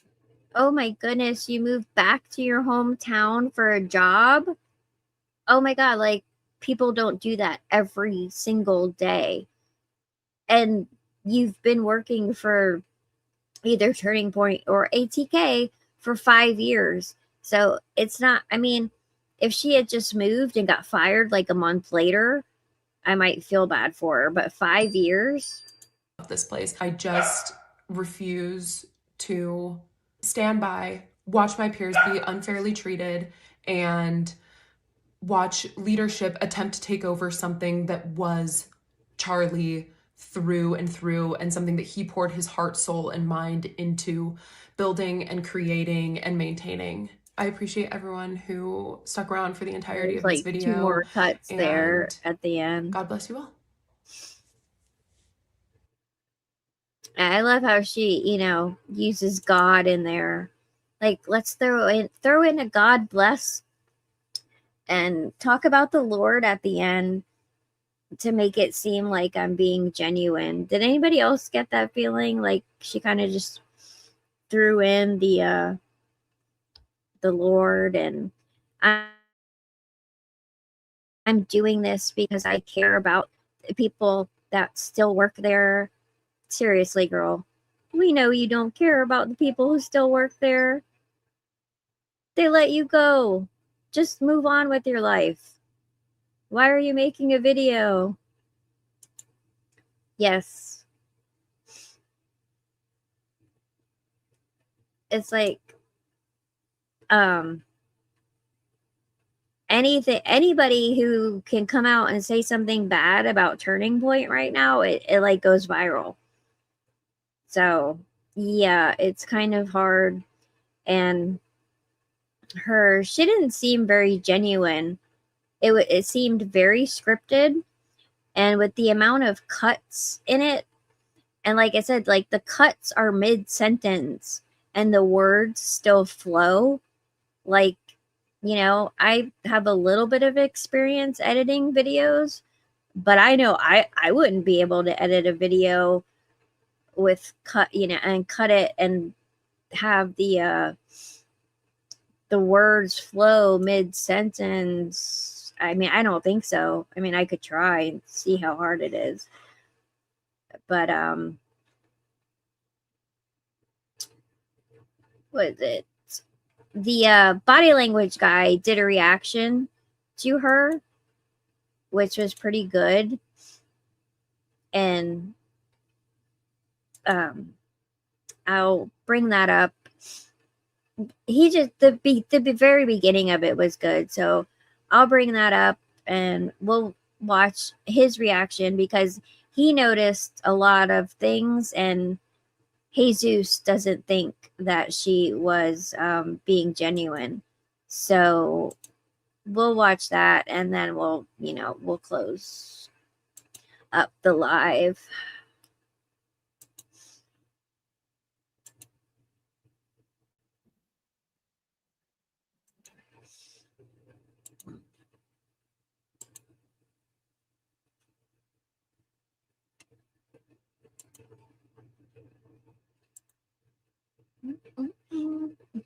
Drama became all of a sudden had this twist where this lady Aubrey Leitch, who released a video saying that she was unjustly fired from Turning Point for apparently disagreeing with say the circumstances which surround Charlie Kirk's assassination. I'm trying to paraphrase here because she was a bit cryptic during the video. I already watched this video. I did not wait for the show to react to this with you. And a couple of things that I'm going to advise you to pay attention to is to, if you are watching this, or maybe you're listening to this show, if you're listening to this video, you're not going to be able to see it. But if you're watching the video, which I strongly encourage you to, notice all the cuts and notice all the changes of hairstyle, which is a bit odd. But again, let's hear her recollections of events, and let's see if we can find anything odd about this. So she was fired from Turning Point, and she has something to say to the world right now. Let's address this video. My name is Aubrey Leitch, and I'm the former public relations manager for Turning Point USA. And I was a part of the recent kind of mass termination group at Turning Point, and was let go about 3 weeks ago. And at the time of my release, I was working for the ATK company, which is spokesman Andrew Colbett's private business that contracts out with the Turning Point kind of ecosystem. So encompassing of Turning Point USA and Turning Point Action. I was working directly for him. Prior to that, I did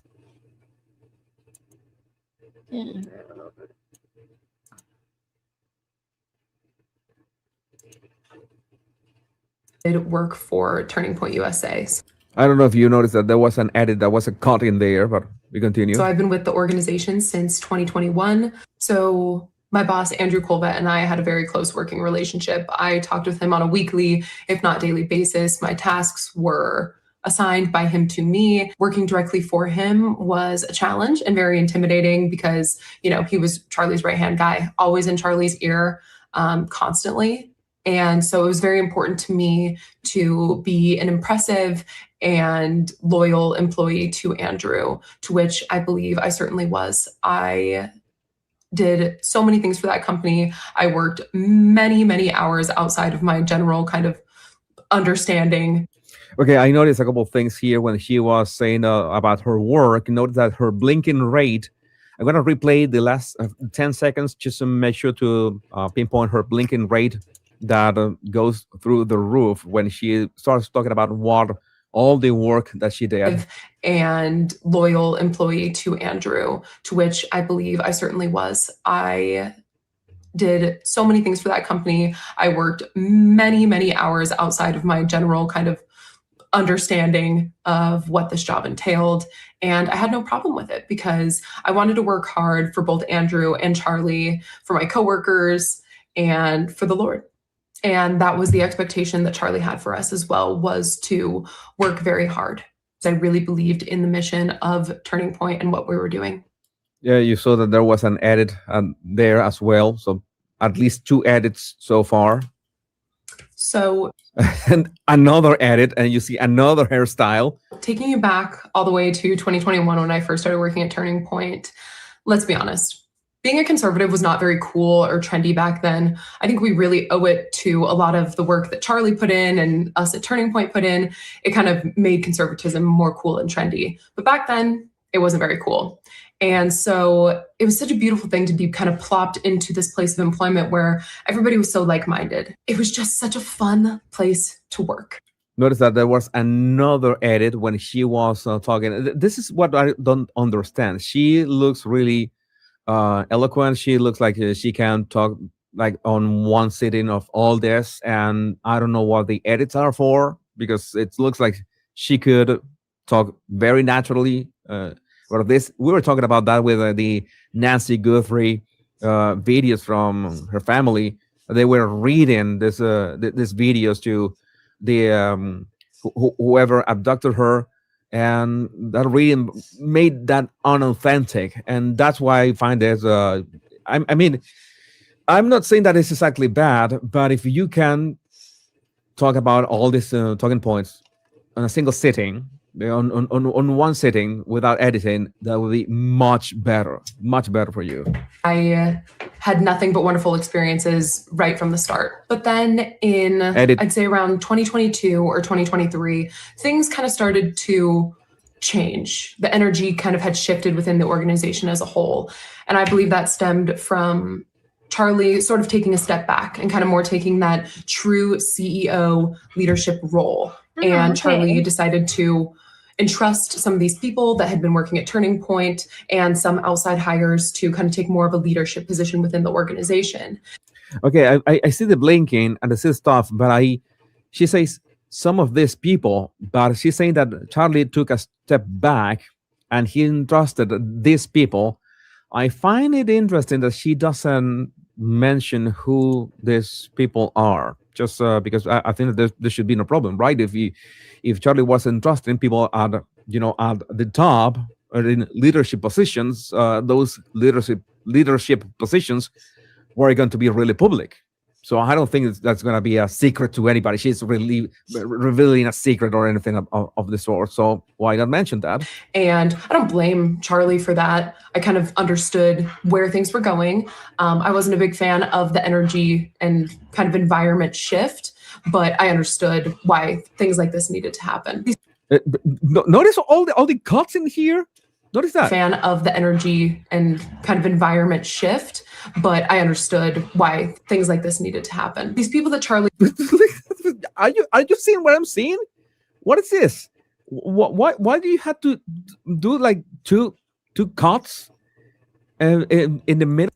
Yeah, see, like even Jesus is freaking out about all the cuts. Of a sentence? I don't know. Again, it doesn't. I'm not saying that this has a deeper meaning. I'm just saying that you're going to record a video that you know that is going to be consequential for you, your profession, your life. It's gonna make waves. I don't know. And you do this sloppy work, and you say that you work hard. I don't think this should be your introduction. This is your introduction to the world. So I think that you should have been more, I don't know, polished about this. But I understood why things like this needed to happen. These people that Charlie put into leadership positions, I didn't always agree with, but I was certainly in no place to judge the discretion of my CEO. I trusted that he put the right people in charge, but over time, I pretty quickly learned that some of these people in leadership positions were not people that I felt were either prepared or qualified to be or deserving to be in that role. Then there was another cut, two more cuts, in fact, and she's still talking about these people in leadership positions that, again, have to be very public. And why doesn't she just name them? She has been fired. What is the problem on naming them? Fast forwarding a few years from that time I just spoke about in 2022, 2023, all the way up until September 10th, 2025. Obviously, it was another cut. An extremely traumatizing day for everyone. I think pretty much everyone in the world with any amount of sanity was slightly traumatized by what they saw. It was another cut. An extremely traumatizing day for me.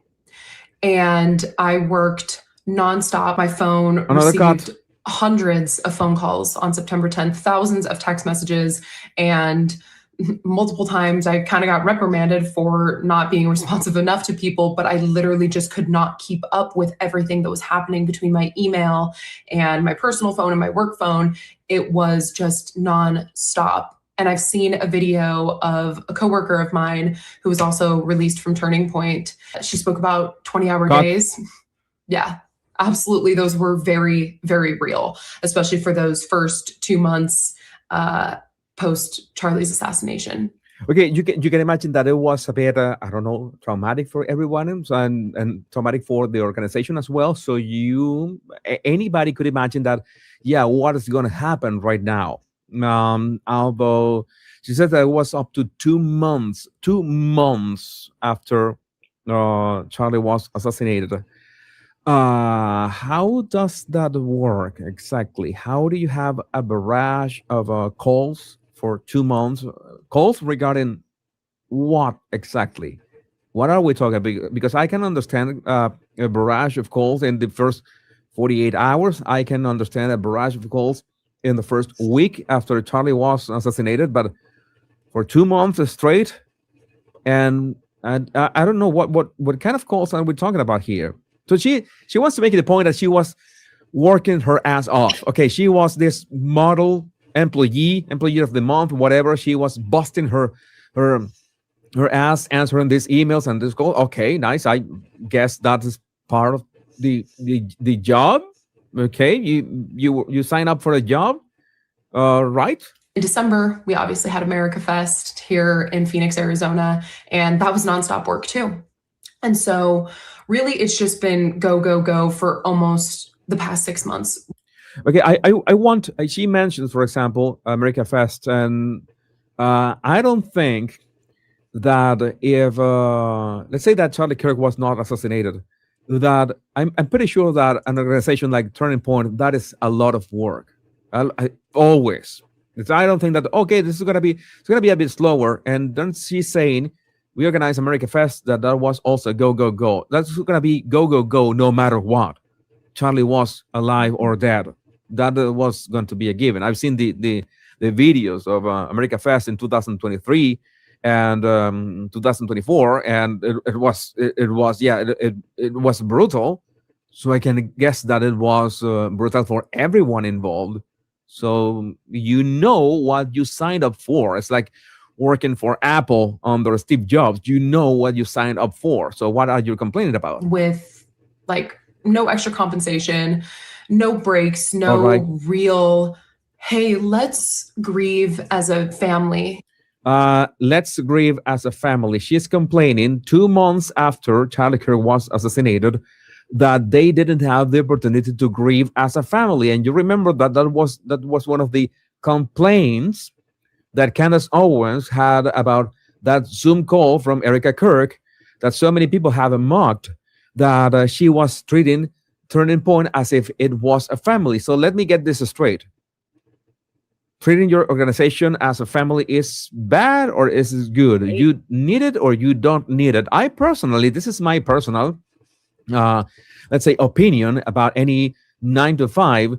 If you're working for a 9 to 5 and they treat you as family, it depends of the, let's say of the organizations. It depends from organization to organization, because I know of people who are really happy with their workplace and maybe they don't call it a family. Calling it a family, I always find it creepy. I find always it sounds like LinkedIn hypocrisy. All right, but it's normal. Everybody calls, oh, the company, the family, but it's usually the higher up. So I'm not surprised that Erika could have said at some point, oh, this family, it's normal. That is normal speak, corporate speak. That is appropriate. I don't know. Some people feel like that, but that you were, I don't know, you are complaining that you have this amount of work, like 2 months in, and there was no time to grieve properly as a family. What do you think that Charlie would have wanted, or what if he could say, if we could send a message from the afterlife? What do you think that Charlie would have wanted? He would have wanted for all this. Yeah, let's make sure all conservatives rally behind this, behind the reality that the left-wing media, everything, Democrats, liberals, the woke mob, have created this monster that is brainwashing people, and that brainwashing killed me. That's what Charlie would have wanted. And you are complaining, oh, you couldn't grieve properly as a family. What Charlie would have wanted, I am sure, 100% sure about this, is for everybody to literally work their asses off.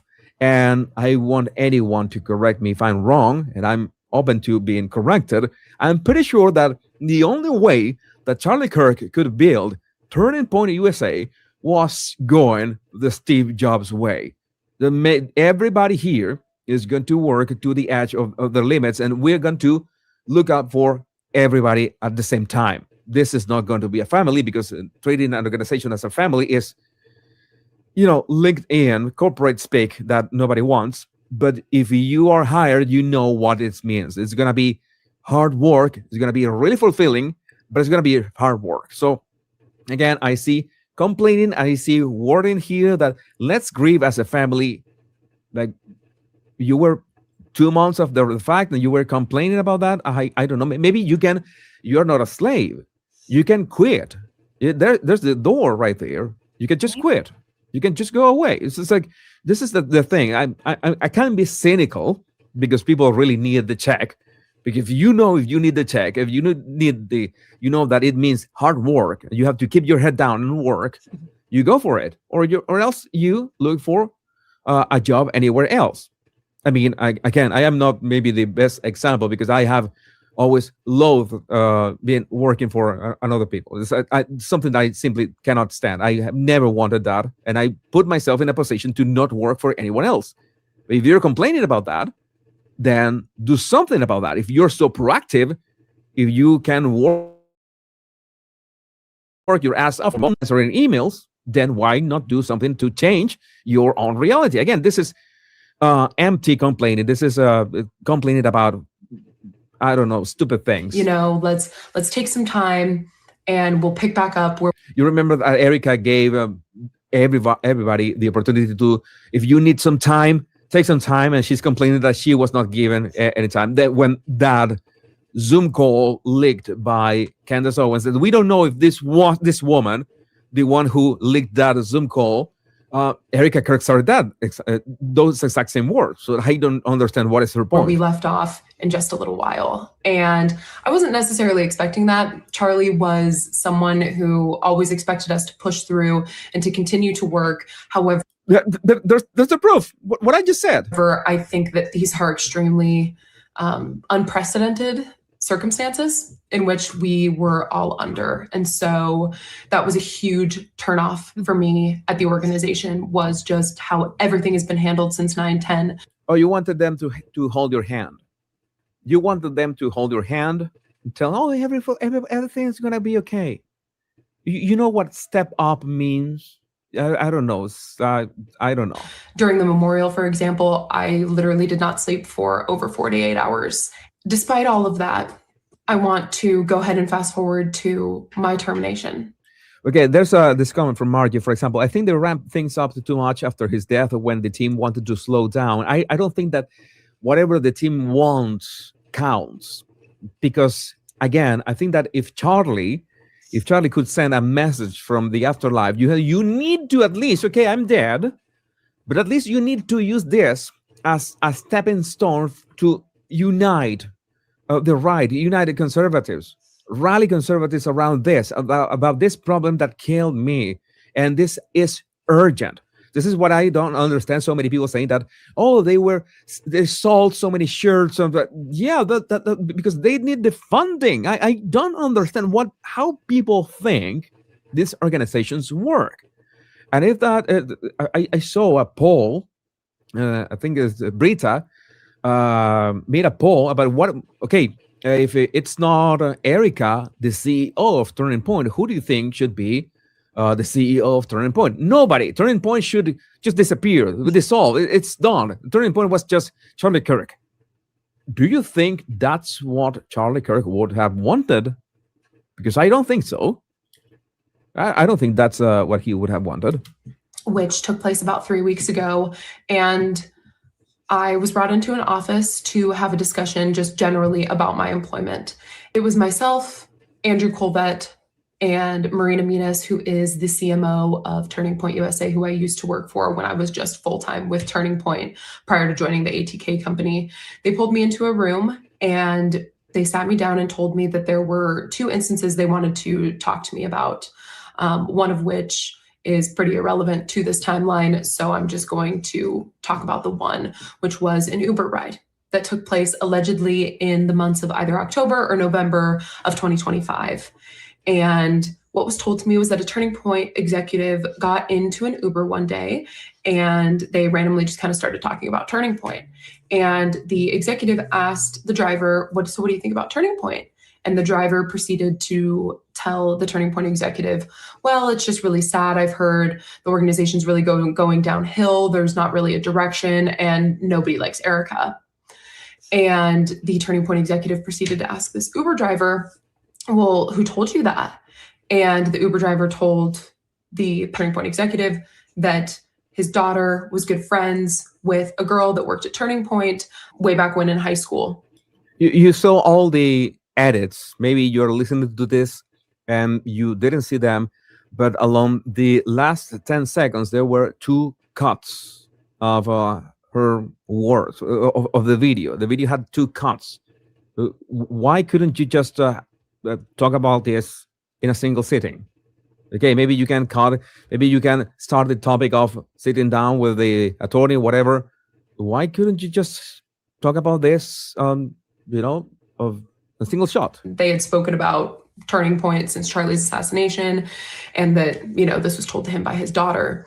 And the Turning Point executive, of course, asked, well, what's the employee's name? And the Uber driver allegedly said, Aubrey. Aubrey who? Aubrey Leitch. And the story was presented to me as one of the reasons for it. And I was just a little taken aback because, number one, I'm not really friends with anybody from high school. And a lot of that has to do with my political beliefs. I've been a conservative since I was pretty much a junior in high school. I mean, I wanted to mention that story of the Uber driver. I mean, there's so many layers of hearsay in there. We can't possibly know if there wasn't actually an Uber driver. We can't possibly know if the executive was making up things. We can't possibly know if she's making up things. There's so many layers of hearsay to that regulation. There's no way to prove that none of this happened or did not happen. So the problem is that, okay, she says that this was one of the reasons that this Uber driver somehow began to talk with this executive. The executive asked him a question, and the Uber driver magically also at the same time recalled her name of this friend of I simply cannot grasp that happening.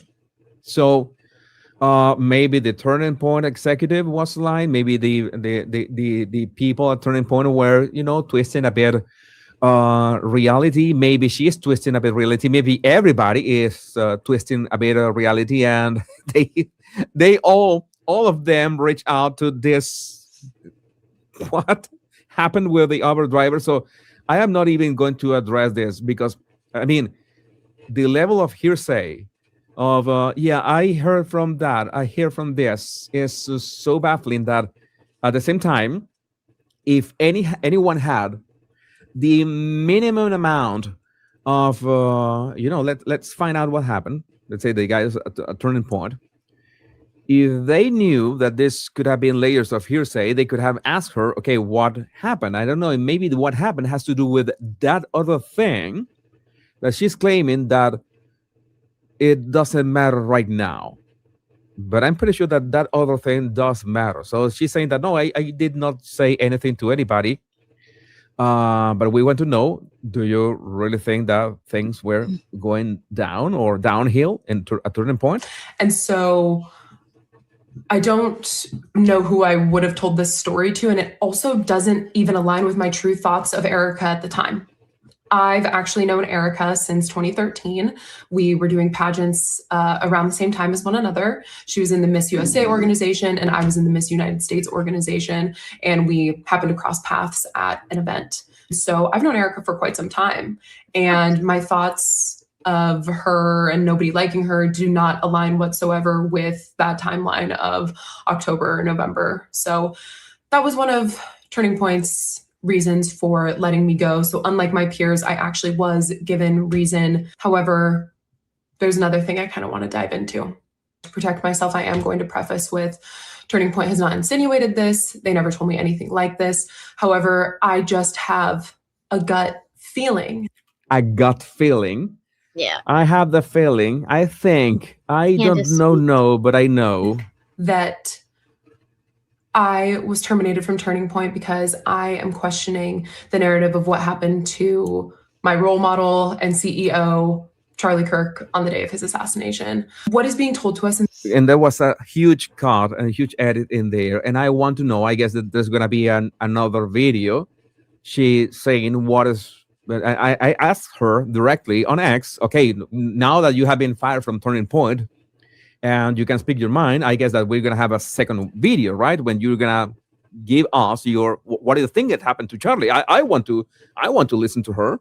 I want to know what is her take on this and see why does she disagree? Because why not?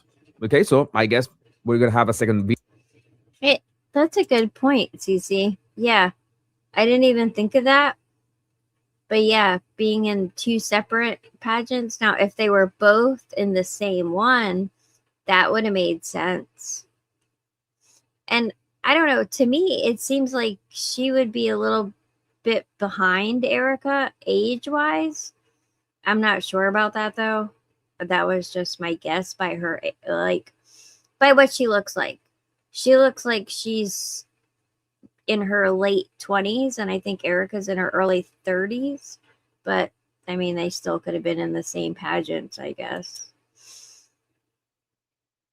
Yeah, but they were in different divisions, so video. The mainstream media just really doesn't add up to me, and I'm really hopeful that one day it will. But as it stands right now, it just doesn't.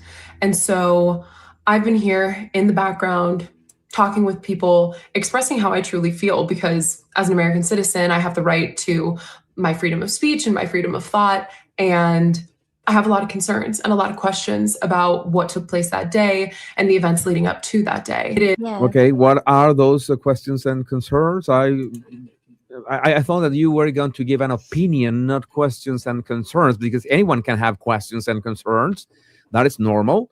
But if you want to say something that something goes against the, how do they say, the narrative? Okay, maybe we can listen to you. I'm open.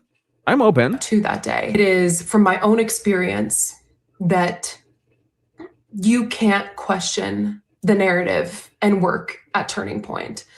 That is how I feel. That is how other people I've talked to feel. Okay, I want to say something about this, because it's not like there is a narrative by Turning Point. And that I think that those words are misleading. Exactly. That right there, that is a Candace Owens speak. That's cult speak, Antifa speak, whatever you want to call it. There is no Turning Point narrative. There is the official, like, what is in real life, the charging documents. And then there's all the conspiracies, but there is no Turning Point narrative. There isn't even a Fed narrative, because Utah is doing it, not the feds. And she keeps saying the feds, Candace does. It's not like Turning Point put the investigation that has been carried out there. Okay, these are the bullet points, pun intended, of the investigation. This is what happened. No, it's not Turning Point, the ones who have established a narrative. It's the authorities. It is physics. It's our own eyes, okay, that we have been able to, well, put the pieces together. So you cannot question the narrative of Turning Point. That's what I instantly know that you are coming in bad faith. Because it's not a narrative of Turning Point. You cannot question the narrative. Okay, you cannot question the narrative of Turning Point. What exactly is that narrative? What narrative are we talking about? Again, it would be great to do some kind of interview, but it is obvious that if you're going to do an interview with me, you know what I'm going to do. I'm going to ask the questions. Okay, you cannot go. It's like this. That is how I feel at Turning Point. You cannot question the narrative and work at Turning Point. Well, the work, you cannot question the work at Turning Point because, yeah, it's an organization, it's a company. You don't question the work. Can you do the work? Yes. Okay, we're fine. You can't do the work. Well, we will let you go, or you can just go. It's that simple. So, but those words, you can't question Turning Point's narrative, are both vague and misleading at the same time. So again, that's why this is the moment that I confirmed that she was coming in bad faith. Is how other people I've talked to feel. It goes against everything that Charlie ever stood for. Charlie was someone who did question things, who did challenge the narrative. And I know that if anything at all were to have happened to myself or another employee or any other peer within the Turning Point family, that Charlie would be doing the same thing if we were brutally assassinated in the way that he was. Yeah, another cut, by the way, this 100% sounds like Candace Owens wrote this. Like you have to be asking the questions. And yes, you have to be asking the questions. And I'm going to repeat the question over again. What question do you think I'm going to repeat? Why isn't Jack Black being investigated? And I brought that topic a number of times. You're going to ask me, what does Jack Black have to do with this? And I will tell you exactly. That is exactly my point, but we can continue. He would have never lived it down. And that is what I'm standing by as well. I am not going to just idly sit by and hope that the truth comes to light. I'm going to take action. I'm going to ask questions. I'm going to talk to other people. And I refuse to apologize for. Also, she says she has started her YouTube channel and she has started her own podcast. That's what she's doing, because everybody has started a podcast nowadays, especially if you have edgy takes or you're against the narrative. But again, I would like to know, I generally want to know, one, what narrative are we talking about? If what narrative has Turning Point, I don't know, sowed in the general public, and what does she think that actually happened? I generally want to know both things. For having my own freedom of thought, which is something that Charlie ingrained in me and so many other young people. So really the purpose of me coming on here and speaking with you today is to just bring light to the situation of the treatment happening inside the organization. All of these people who have been terminated were the most hardworking, loyal, honest employees that Turning Point has ever had. And I know that because I've actually been at Turning Point longer than most people. That's public record. You can see it for yourself on these job websites. Turning Point's average length of employment is about 1.5 to 2 years. And so to be there for almost 5 years is actually quite some time. I've seen the media and marketing team, for example, turn over at least twice, consuming of about 40 people. And so I know that these people have been some of the most loyal, hard. And one thing I thought of when we watched the video the first time, a lot of the people that work at Turning Point are young and they do it while they're in college. And maybe that's why they turn over after a year or two, because maybe they move on. Yeah, I'm not sure. A thought. working and honest individuals to ever pass through the organization. Okay, I guess that you have, I don't know, like the Alan Parsons Project song. You have an eye in the sky. You have seen all these people, 24/7. You know exactly everything that they do. And by the way, this what you're doing tells me that you're not going to go for that open to work badge on LinkedIn. You're going to start your own thing, because after this, nobody in their right mind would hire you. Nobody except Candace Owens, that is. Because I've been there, done that, and seen it all. I'm doing this for them. And I'm doing this for my friends who I consider family, who are still there, in hopes that they will start to receive better treatment by the leadership there, because nobody deserves to be let go without cause. So anyone can expect that if they enter in contact with you, they could be snitched on at any time. This is basically what you're proving. And frankly, it's a loss for Turning Point. We're all going to be better off because of this, because we have removed ourselves from an environment that was no longer serving us. And in my opinion, no longer serving the Lord, which was Charlie's entire intention. The other purpose. Again, it has so many cuts that I can't count.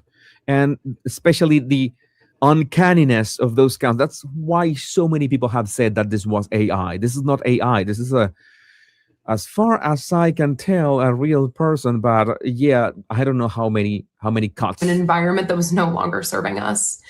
And in my opinion, no longer serving the Lord, which was Charlie's entire intention. The other purpose of this video. Yeah, there it was. No longer serving the Lord. Now, Candace, wasn't she upset because when did Turning Point become a church? Now, this girl who didn't actually work for Turning Point, she worked for ATK, but she's saying that she's upset because the organization was no longer serving the Lord. Now, Candace is, saying that it's too religious. So what are they coordinating to, just totally screw Turning Point?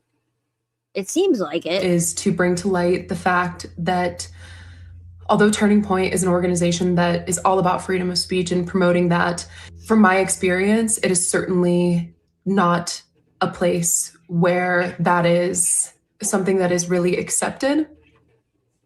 I didn't want to do this. Missed that fact one. That although Turning Point is an organization that is all about freedom of speech and promoting that, from my experience, it is certainly not a place where that is something that is really accepted. Okay, again, if if there is a narrative push by Turning Point, let us know what narrative are we talking about. Because if this is the investigation, the open investigation and the prosecution itself, that is not Turning Point pushing something. It's the investigation itself that is outside Turning Point. In fact, Turning Point is not kind of pulling the strings or something like that. Something that we could have seen in the videos and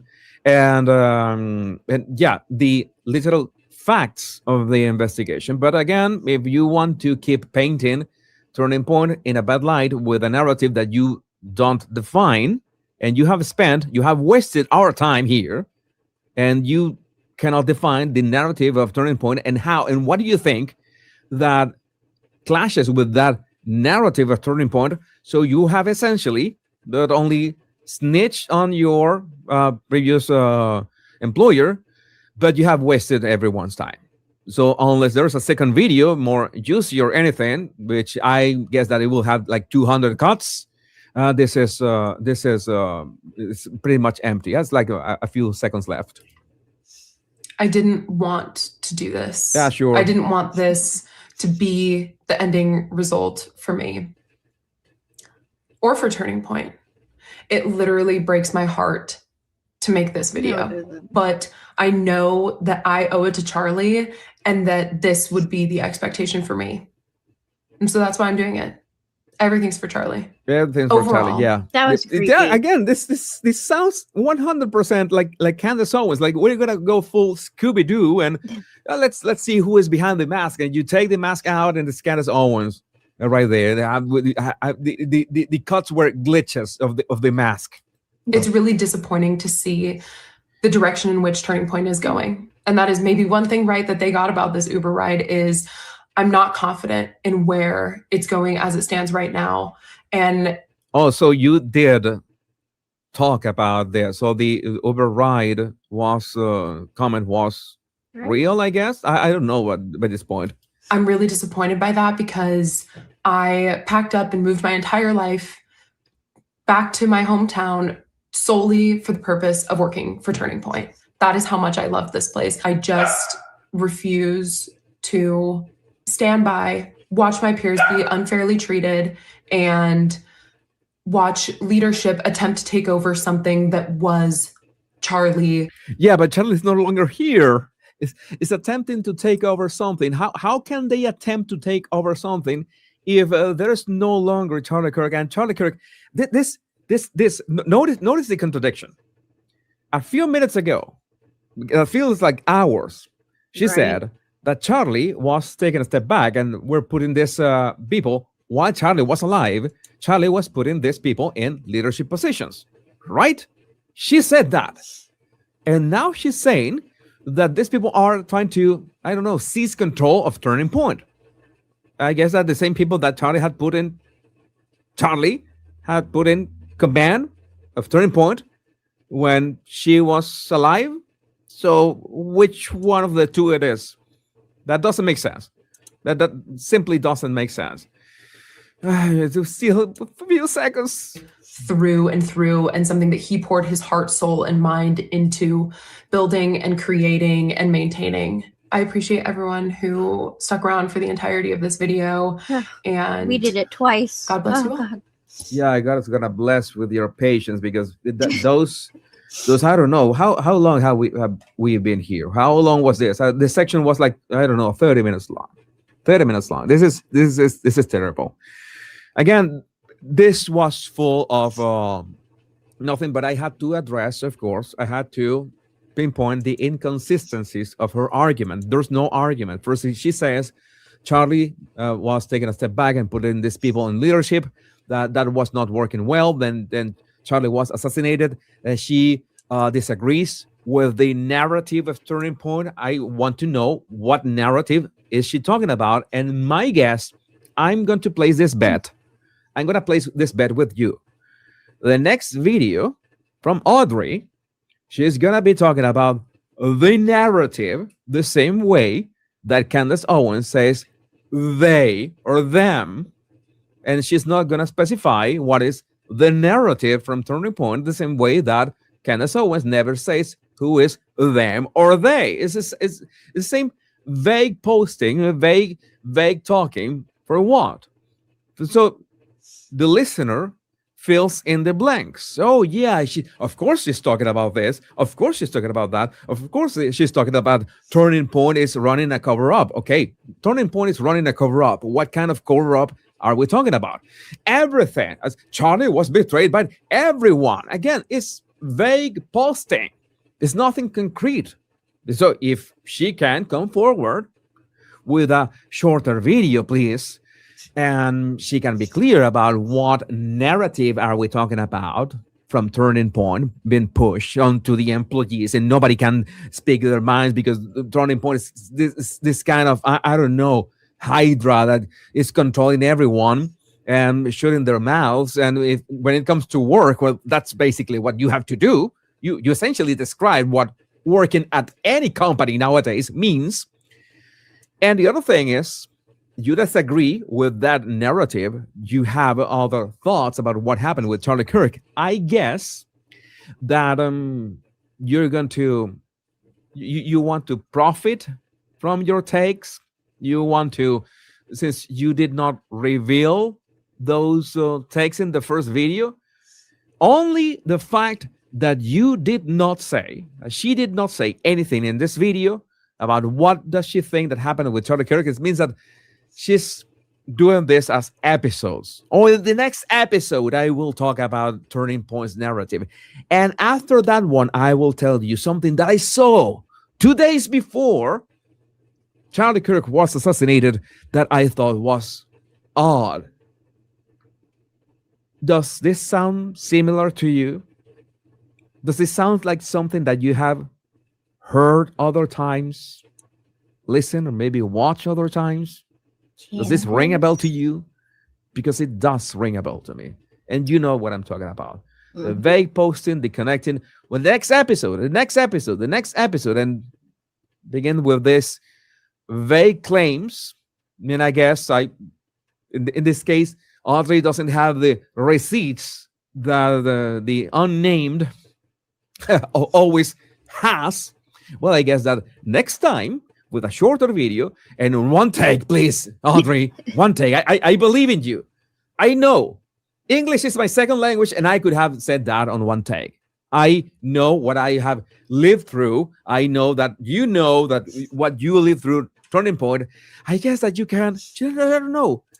If you want to do podcasts that you most likely will, try to do it in one sitting and try to be succinct about that. And we will all be grateful for that.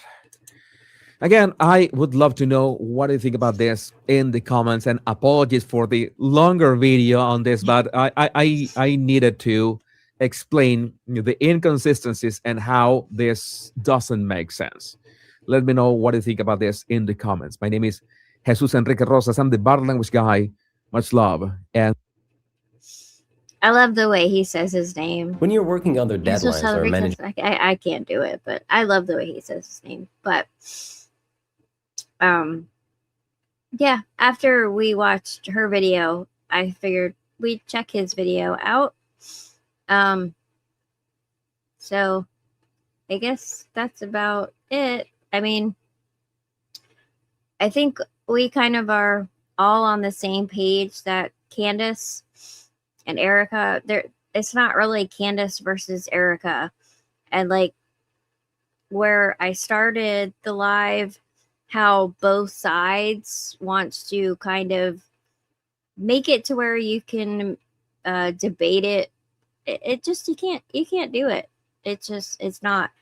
We looked at the content that's out there about Erika versus the content that's out there about Candace. We've got these employees making videos. She didn't even work for Turning Point. She worked for ATK. So, yeah, I don't know. But we've been on for a little over 2 hours. So I guess I will, let you guys go, and I will get off here. I really appreciate all of you guys coming and hanging out with me.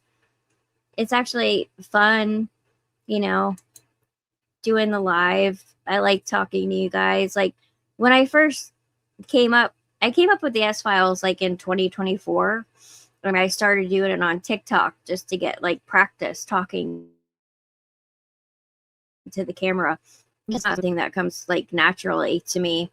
And doing live streams was like not even on my bingo card at all.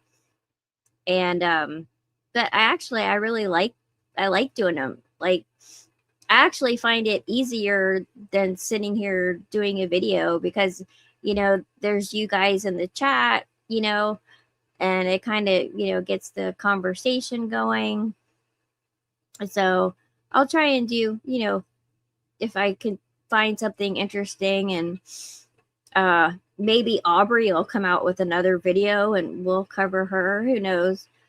But we'll do stuff. And I was going to make a video about Aubrey, and now I don't have to because we covered it. Thank you, Cece. And like I said, thank you, Juju, Stargazer. I know Allie stopped by earlier. She's my friend from Pop and Politics and Christian Conservative. We watch YouTube. Alex and everybody. But yeah, so it's, like 10 o'clock. So you guys go ahead and, do what you got to do. Thank you so much for stopping by, and I'll see you soon. Stay safe and stay blessed. Good night.